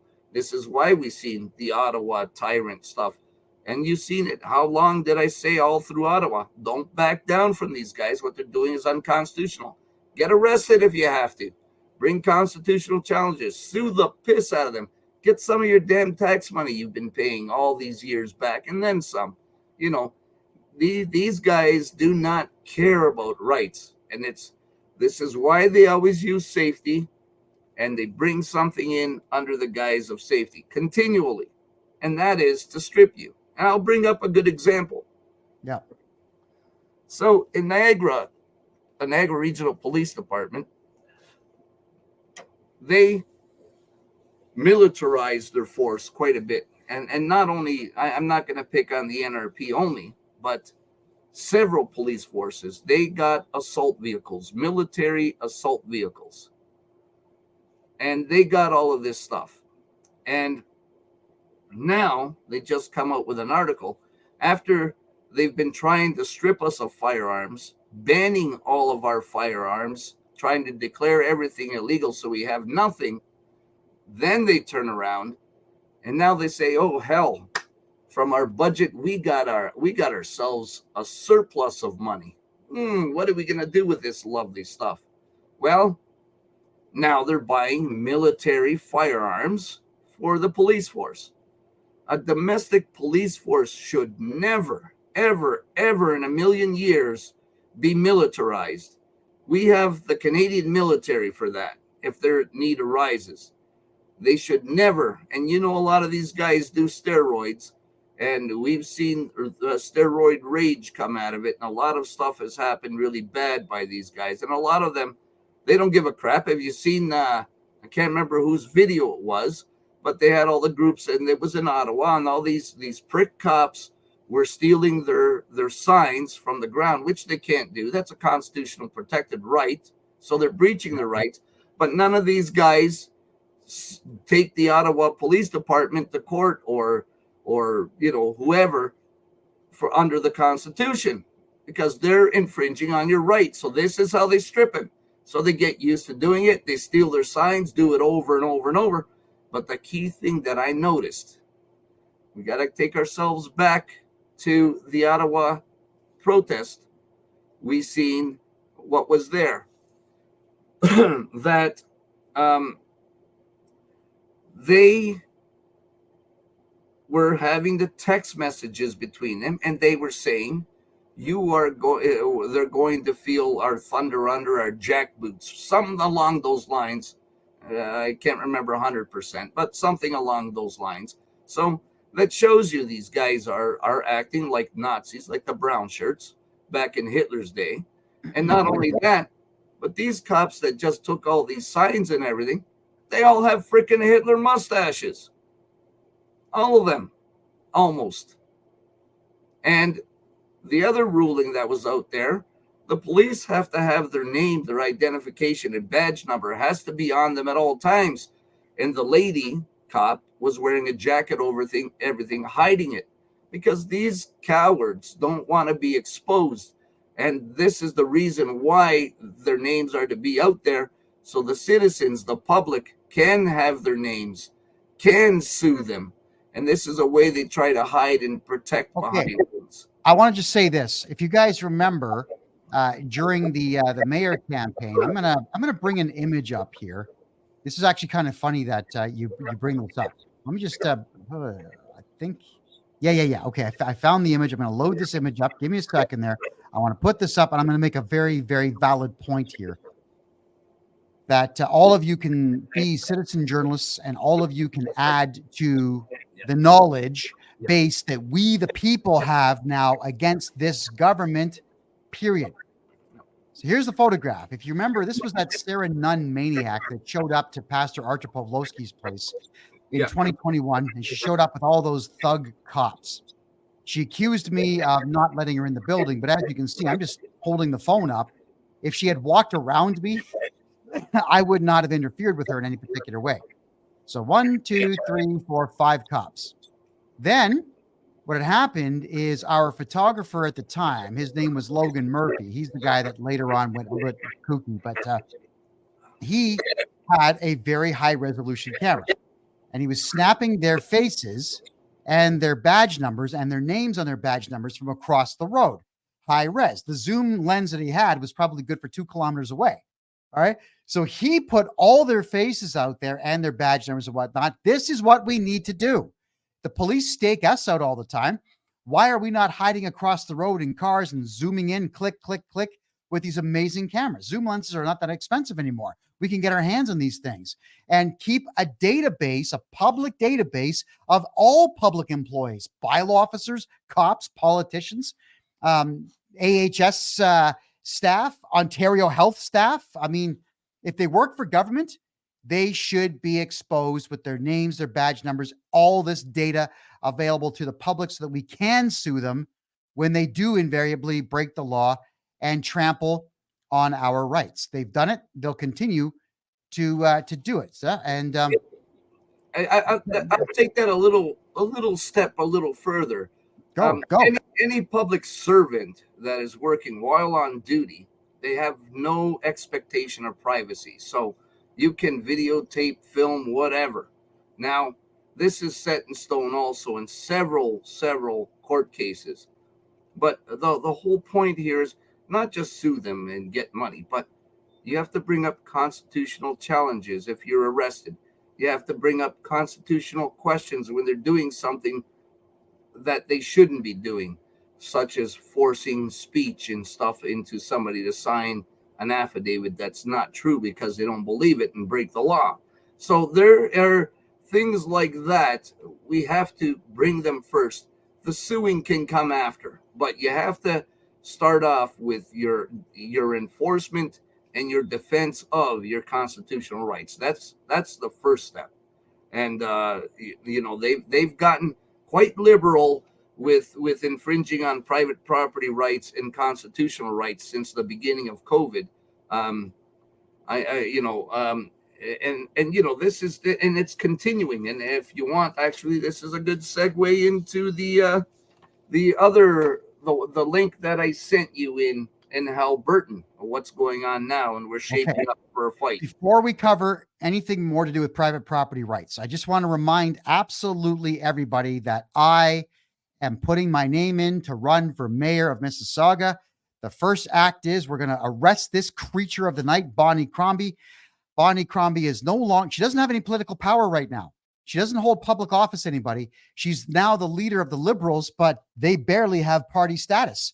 So if I'm the mayor of Mississauga, we can go after her. We can sue her. We can drag her into the courts for discoveries, find out what she owns, and start to put liens on every single piece of property that she has. Now, I've got good news, everybody. I'm going to put my website right now on the screen. This is my website here. So when you type in kevinjjohnston.me, you're going to see this good-looking guy over here in the top corner. Scroll down. These are my new services for everybody. Scroll down just a little bit further. This graphic right here, Kevin J. Johnston endorsement sheets. Here's what I need all of you who live in Mississauga or have family, friends, or business partners that live in Mississauga. Click here. The page will load. Kevin J. Johnston endorsement sheets. I'll make this look a little bit better. I just made this while Stefanos was talking because I just got this form emailed to me. This here, you click on this form. It'll download, and on the form, all you do is you'll see 1, 2, 3, just wherever you see a number, you put your name in or your friends' names or wherever else, and you sign it.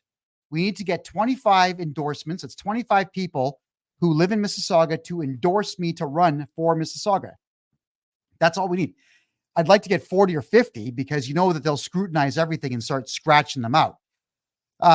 For Calgary, we needed 100. We gave them 360 signatures. For Mississauga, I'd love to give them 100 or more. So all of you who want me to run for mayor of Mississauga, we need to get this done. Now, I've got an address in Mississauga where you can drop them off because I can't get you to email them to me. I have to have the originals submitted by my agent, and you will get an address in which to drop them off. I do appreciate all your hard work and all of your effort. If anybody would like to be the person to drive around and collect these for people, please let me know, and I will arrange everything. We need to start making a difference. We need to put people like this behind bars where they belong. And if I have political power, I will utilize that political power to take Bonnie Crombie down. Let's get her behind bars before the provincial election even comes up so that she can't be the premier of the province of Ontario. We just cannot allow this person to be there. She's an honorary member of the Muslim Brotherhood. Sharia law will be implemented within 1 year of her being the premier of the province. The only way to stop her is make me the mayor of Mississauga because no one else has the balls to chase this criminal as far as I'll chase her. Stefanos, your commentary. Go ahead. Okay, so the Halliburton case that I was Oh, you speaking. don't want to talk about the mayorship? Okay, let's pull No. that up right now. so so Okay, and before you do that, one last thing. 50-50 draw, everybody. We got 9 tickets. That's not enough to do our draw. We have to have 10 minimum to do our draw. Otherwise, we got to move the prize money to next Tuesday. Could we get at least 10 people to go in there and buy 10 tickets right now, please? They're just $10 each. Someone's going to get half the pot. We'll draw the winner in about 10 minutes. KevinJJohnston.me. Mouse over the shop button, hit the 50-50 draw, grab as many tickets as you like. There is no limit to the number that you can buy. If you prefer, you can do email money transfers to freedomreport.ca@gmail.com over there in the bottom right corner. Thank you all for participating in this. We do not get paid for this show. The government does not give us money for this show. Every little bit helps. Stefanos, I've got your link. Go ahead. Do you see that nice owned by the township? No, it is not owned. This is what's going on. Tell us the story. What happened here? So the property owners here, there's a roadway that goes through all of their properties. So anything from the road that's coming up to the lakeside is owned by all the property owners on the other side. Now, this road that runs through it, and of course, we have the Crown Land Patent Grants. This is why they're so important. We took them. The owner has the grant. We've done all the document searches from the date of the patent, and I wish I would have had a deed or a search from the registry to show you. But if you are in possession of one, you can look and confirm what I'm saying is not a lie. You will see up in the top right corner of those printouts that it says to check with the reserves. So the original reserves would be in this beautiful Crown Land Patent Grant, and that grant tells you when they granted you that property, whoever the original person was, that there are some reserves, such as maybe there might be, the white pines because they use them to make the masts for the ships and everything, and they may have reserve for lead or coal or something.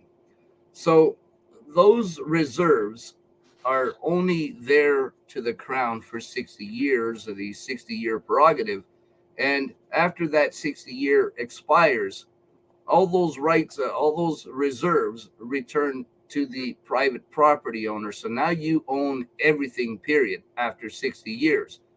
And by the way, this particular document I keep showing you is this one's going back to 1805, so it's going way back there. I just want to get a summary here. So this the township of summary here, Algonquin Highlands, yes, what they've done is they've put this sign on someone's private property, laying yes. claim to ownership. Now, what happens when a municipality pulls a stunt like this? Go ahead. Well, this is what happens, and let me explain a little more, because if you look along the edge here and where the water is in that lake, the real road, the easement that was granted to the municipality, was 120 feet into the water. I believe it was 120 feet, if memory serves me correct. So that roadway that's there now is not the roadway that was originally granted in the patent. And the town went and ran this road through, and the only thing they own of that road is the pavement. They don't own anything under it or anything, because this is all private property. So they're trying to say that the public has been using these lands that are left from the roadway to the water's edge, and the town says we now own this, and we, but they don't. So the gist is, the owner ended up getting arrested for trespassing On his and own land. on his own land, Oh my because the God. town is now claimed. So just a little bit of as an example, let's say, and to show you what municipalities are doing, there's the Annapolis case, the Supreme Court of Canada. We sat on it as interveners, the OLA. What they done at that municipality was a developer with a large amount of acreage, and the town just went and simply told everybody, this is now a park, everyone go and use it. It's not a park, it's under private ownership of a developer. They were not to do that. They had no authority, no right to do that. And of course, that municipality ended up losing. You can look it up on the Supreme Court of Canada web site. They have the case law there. It's the Annapolis case. So check that out. But this is similar, not exactly the same, but similar. And now they have claimed ownership over private property that they do not own.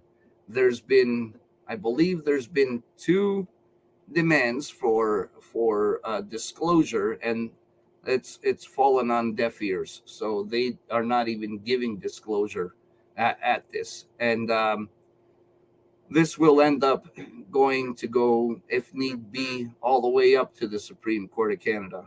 I did this story here. If you'll see at the bottom, you'll see I mentioned in there because the newspaper done a interview with me, although he left a lot out of what I was talking about. But I understand why he would have to. But there's so much that he was told that would make sense to people. And a good example also, again, of private property rights in the Crown Land Patent Grant and giving legitimacy to the Crown Land Patent Grant is Walker Industries versus the town of Fort Erie. And in that one, they used the Crown Land Patent Grant in order to show where the property line was. And in this case, it was a floating property line. So if it goes to the high water mark. So if it's high tide, it's up there. If tide is down, well, then the property line comes in a bit. So this is the stuff. And Fort Erie is one of the most horrible places for private property infringements like crazy. So we're looking forward to this because we are involved in it again. So the owner who was trespassed on his property, they opened up the new chapter of another chapter of the Ontario Landowners Association up in Alberton, Algonquin, Alberton, and we're fighting this. We are defending. We have several chapters all across Ontario, and we used to have some chapters. I believe we had a chapter in I believe it was Alberta or Manitoba, something like that. But the point is, we advocate for private property rights because they tie directly into your constitutional rights, and that would be Section 109 of the BNA. So this whole thing, the Ontario Landowners Association have been doing such good work. There's the sign, back off government, and that is not something that is anti-government, because we understand we do need government, but it is a actual legal trespass notice to government agencies. So it's a no trespass, and that's why it's stopped. But that's the same kind of thing. You're talking about no trespass signs to government employees. That's the same kind of thing you can put on your lawn, banning bylaw officers and city staff from your property, which is the same thing. Absolutely. And even during a council meeting, I walked up during the council meeting and walked up to each councillor, and I gave them a trespass notice by hand to hand and served them all notice during the meeting. Wonderful. So yes, you can ban bylaw officers from your property, which I did when I lived in Mississauga. I banned them from the property. They had to phone me and book an appointment to be allowed to come on my property to do inspections of my yard. Yeah. So, and when you go on the attack, it's amazing how their entire demeanor changes. They're losers. Okay, everyone, remember this. Bylaw officers, imagine your job is to drive around the city in your own personal vehicle and look for things that you don't like, rings someone's doorbell, trespass on their land, ring their doorbell, criminally harass them, saying, if you don't do what I say, I'm going to put a contrivance on your home, which means you can't sell it and you got to pay fines. That's extortion and that's intimidation. Those are criminal offenses. Yeah. What a loser you are. So, to every bylaw officer in Canada, you are losers. You have no authority, and we're going to continue to teach people how to defeat you. Eventually, we're going to teach people how to track you down at your homes, not to hurt you because you're wimps. We wouldn't, but going would knock you over. No, so that we can start taking your homes from you. All right. It hurts a whole lot more when you drag a bylaw officer through the courts than beating the crap out of them. Trust me, I know. So we need to collectively, as a people, go on the all-out attack against bylaw officers and all municipal staff. They don't have the power they think that they do. Stefanos, you're up. Yeah, the what we need to do is we have to pay attention to what's going on in our municipalities. Pay attention to our municipal meetings. Um, there's a lot of screaming of federal level. There's a lot of yelling at provincial level, but where the real bad stuff happens is at the municipal level. That's where it happens. We got ICLEI from the UN, a branch of the UN. They've infiltrated all of our municipalities. We got to get the people at all the municipalities, get large numbers, go in there and demand that they withdraw their membership from the Federation of Canadian, or the Federation of Municipalities.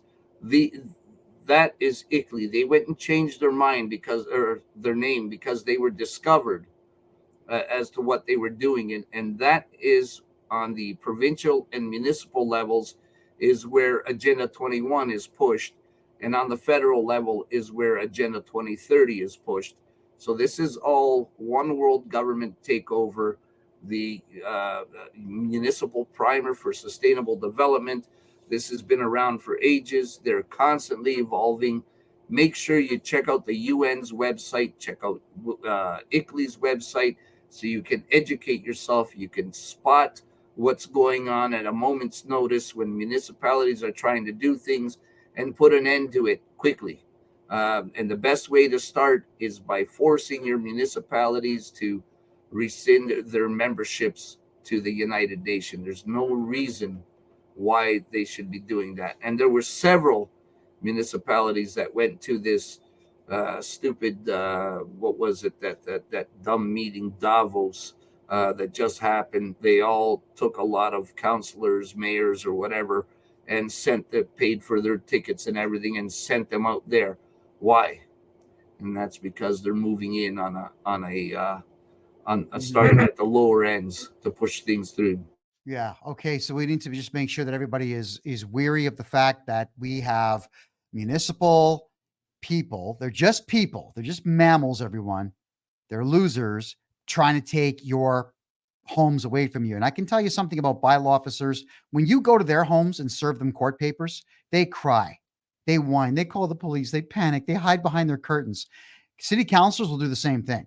We got to take the fight right to their front doors. Every single one of us has got to start suing them and start costing them money, putting liens on their property, perfecting the liens by filing more lawsuits, filing motions in the court to get rid of them, harm them every way we can financially.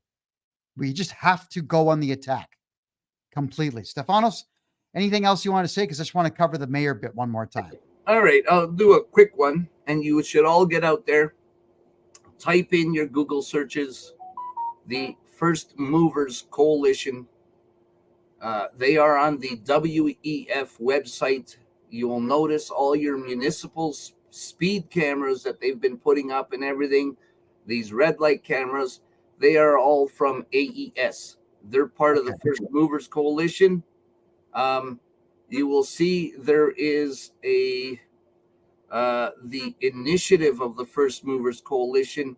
Your water is going to now be under attack. You're hearing more and more about water on the radio, the news, everywhere.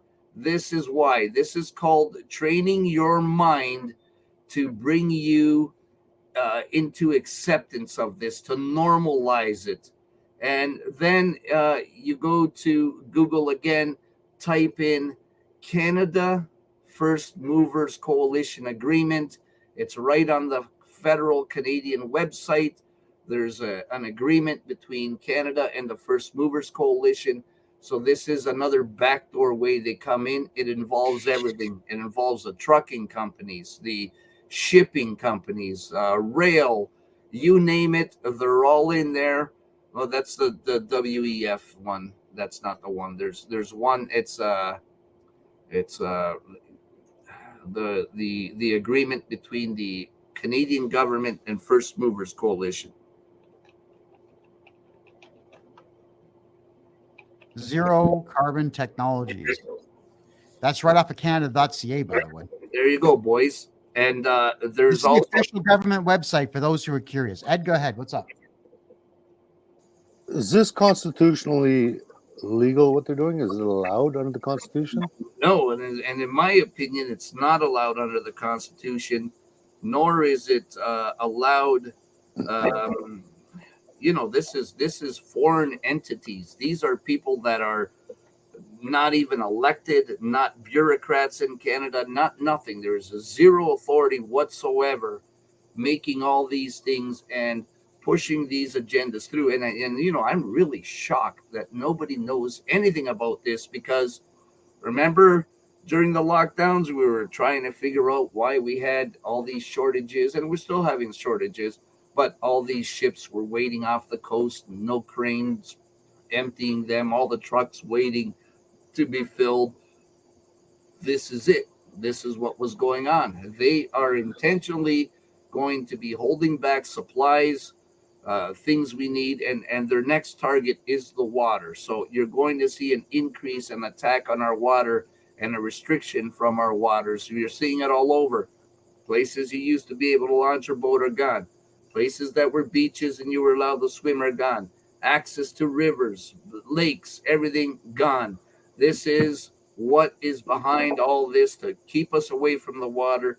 We can't go near it. Remember, a very simple rule: control the food, control the water, control the land, control the people. That's where you're done. So when they mention decarbonize, we are the carbon they're talking about. You know that, eh? Yeah, absolutely. We're carbon life forms. Yes, absolutely. So is all the plants and everything. And like I said, take a flight across Canada with a private pilot. Hire one, fly across Canada. We're only like 13% in private ownership. Canada is so huge. There's no such thing as an overpopulation at all. And there's no problem with carbon. So this is all excuses to essentially starve us out, not literally, but along those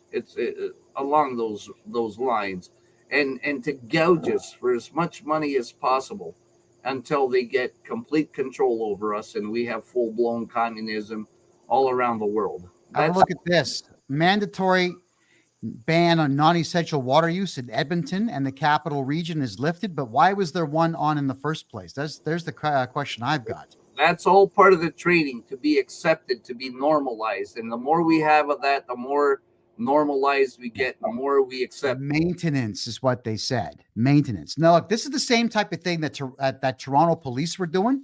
This is all about behavioral control, everybody. I don't think a lot of you understand this, but whenever the Blue Jays and the Toronto Maple Leafs would play on the same night, which is not common, but they would, what the police would do, the Toronto loser cops would do, is they would shut down the only highway that leaves the city of Toronto. It's called the Gardiner Expressway. It's 3 lanes. It's an elevated highway. The biggest city in the country, the 4th biggest in North America, has 3 lanes of highway, and the police would shut it down. They say, no, you have to use the city street called Lakeshore that's loaded with traffic lights because we say so. It's behavioral control. It's designed to make you angry and comply. You're being trained like good little sheep to do what you're told. They shut off the water in Edmonton. They cite maintenance. There's no maintenance going on. Why are they maintaining those pipelines? Edmonton's population is tiny in comparison to most cities around the world. There just isn't that much wrong with the water supply. They're messing with us. Stefanos, it's all about control. Yeah, absolutely, Kevin. And if you remember back in California, they were doing rolling blackouts. Where did we hear that? Alberta? What? Alberta? Rolling blackouts? So they were doing that crap in California, and California is the most Agenda 21 advanced place on the planet. And they were doing this, and it ended up coming out that they were conducting human experiments, is what they were doing. They wanted to see how the people would react to having no power. And if you start paying attention to what's going on, you will see they will start cutting us off from power. They want to see how we will react. And what are they trying to do? They're trying to get us off of vehicles and everything. The government has got so much data on human behavior. I don't care who the hell you think you are. They know how you are going to act or react before you do it. This is, remember, that one government report where they were predicting a big protest and everything to happen. And look, it all happened right in that time frame that they were predicting, and they were wargaming it in case anything happened. So they were running war game scenarios on that actually happening. So they know what you're going to do before you even do it or even think about it. Okay. Very true. Everybody, for the 50-50 draw for tonight, we did not get to our reserve, so we're going to move all the tickets to Tuesday's show of next week. We're going to make the pot even bigger, so someone's going to win more money next week. We'll certainly do that. Stefanos, we're just going to, one more time, head back to my personal website here. I need to let everyone know, yes, I'm running for mayor of Mississauga. I have to do it here from Costa Rica for a couple of reasons. Number one is they will detain me. They will lock me up, just like they did in 2019 and in 2021. If I run for mayor in Mississauga, the first public appearance I make, boom, they're going to arrest me. You know damn well. And Peel police, they don't like the fact that I'm telling the truth about, let's say about 75% of them, calling them the Fag Force. Fag Force 1 is what I call them, with all their poofy gay hairdos and their gay tattoos. You're not tough. Those tattoos look retarded. And the lesbians they hire who have the shaved heads and the stupid mohawks that hang down like hooks, it's dumb. Now, we're going to get rid of those losers on the police force. We're going to just get men on the force who are all over 6 feet tall, who can do more push-ups and sit-ups and run faster than me. That's going to be the standard. If you can outrun or outdo me, you're in. I can guarantee you, I'd say 9 out of 10 cops in that force could not outdo me in running and climbing and walking and lifting and whatnot. All right. They just can't. They're all a bunch of lazy little shits. There's no other way to word that. But they would lock me up. Or with the Islamic fatwa that's on my head, I'll get stabbed, killed, beaten, bludgeoned, run over. I'll get something done to me while I'm there. So it's pathetic that I have to run for mayorship of my hometown from here in Costa Rica, but I'm going to do it. And all of you, I really do appreciate your help. If you just head over to my website, kevinjjohnston.me, look for this graphic right here. Mississauga is going to leave Peel Region when I'm mayor. Just look at this, click on the graphic. It'll take you directly to the form here. You just click on this PDF file and get as many signatures as you can in the boxes that are labeled 1, 2, 3, 4, 5, and so on. Let's get 100 because I want to submit all of them with the rest of my endorsement paperwork. Let's get 100 signatures. Get your friends, your family, your teenage kids, your mom, dad, uncles, cousins, brothers, co-workers, cohorts, prostitutes, anyone that you know and love and patronize. Let's get all their signatures on these sheets, please. We need to start making a difference. And you know, with my big mouth not being able to be censored this time by the Canadian government in any way, we can start doing some real damage to the establishment. So could we please get that going? Get the signatures. I will then be announcing where you can take those signatures. They need to be dropped off to one of my contacts.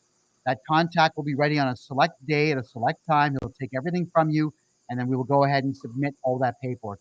God bless you all for your support in this. I do greatly appreciate that. Stefanos, we're out of time.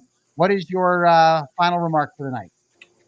I just want to put a little plug in here from our Ontario Landowners Association. This Introduction to Crown Land Letters Patent. Yes, Wonderful. and this is done by Elizabeth Marshall. She's the she was the chair. I do believe she's still the chair of the Justice Review Board. Lots of research. Get that if you want to learn on our website, ontariolandowners.ca. There's a section you can buy her books if you need to go more in depth and stuff. And the only other thing is, I hope everybody enjoyed that information that I get brought to you tonight. I know nobody's talking about it. No one has a clue about it. Get out there, get your municipalities. And at the end of the day, I may be wrong, but I doubt it. So have a good night.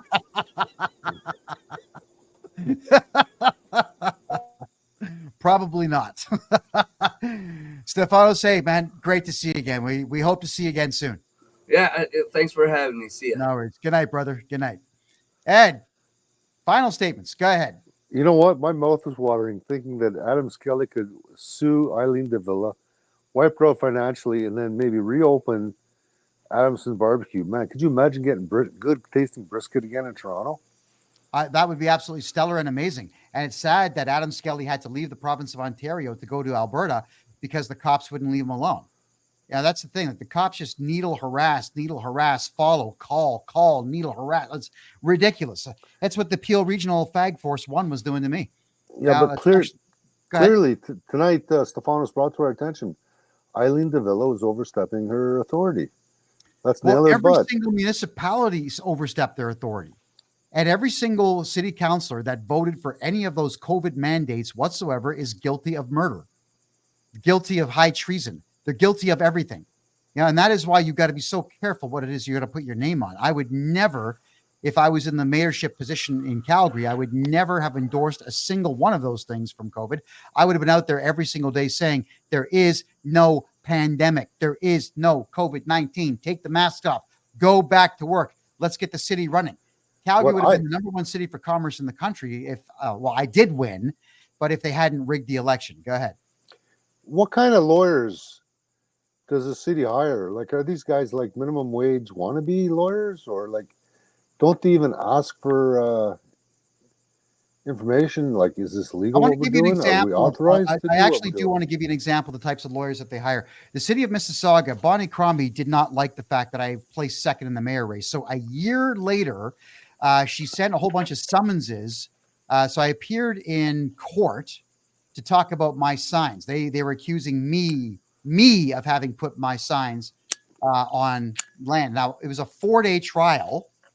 I grilled 3 of their loser bylaw officers. And I mean, these guys were losers.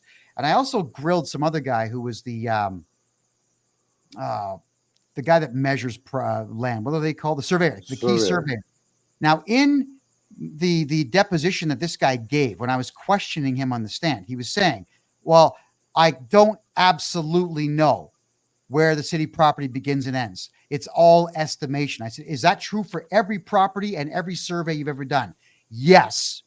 Have you ever definitively stated once that you knew where any property began and ended? He said no, he didn't. But this courthouse was owned by the city of Mississauga, and the justice of the peace was an employee of the city of Mississauga.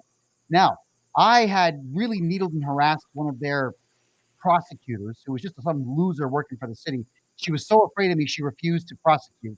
So they hired a 21-year-old junior lawyer from some firm downtown Toronto. Now, he didn't win the case. His arguments were pathetic because I shot everything down when I cross-examined everybody. And this is like, I've got pictures of this kid. I'm going to release everything soon. He's an absolute pedophile, this kid. And he looks like he's a left-wing he's a far left nut. And some of the stuff that he was saying about LGBTQ stuff, I just wanted to knock him out. But, it's me. They won't let me win in court. I actually won that case. I got a $78,000 fine for my mayor's signs, even though they were stolen by the city, and the city admitted they stole them in court. I got fined, not the city. Incredible, but isn't that a federal, doesn't that break federal law? Is it federal or provincial? It's one or the other. Yes, it's theft.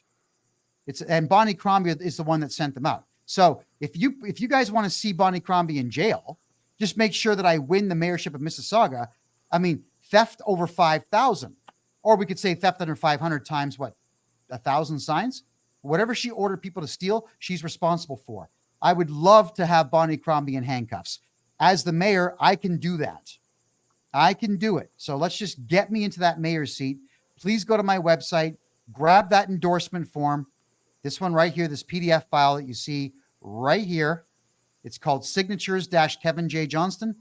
Get signatures and get them to me right away.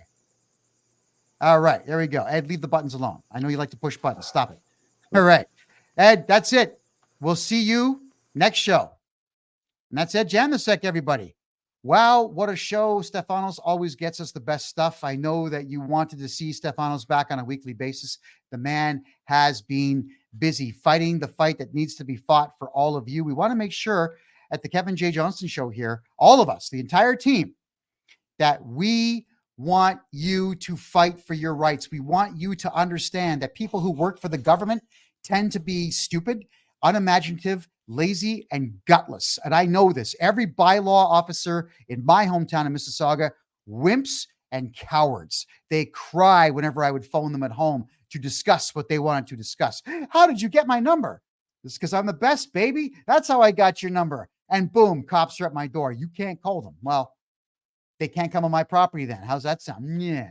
You have the right. We want you to know you've got the rights to keep these losers away from you. And we're going to continue to teach you how, especially now that I'm in Costa Rica, where there is no jurisdiction by the Canadian government, any branch of it, in fact, to dictate the terms of my life to me. They can't tell me what to do, and they can't censor what I'm saying. So we're just going to keep saying it. My name is Kevin J. Johnston. This is the Kevin J. Johnston Show, which you'll find every single Tuesday and Thursday at 9 p.m. Eastern Time, only on freedomreport.ca. I love you all, and good night.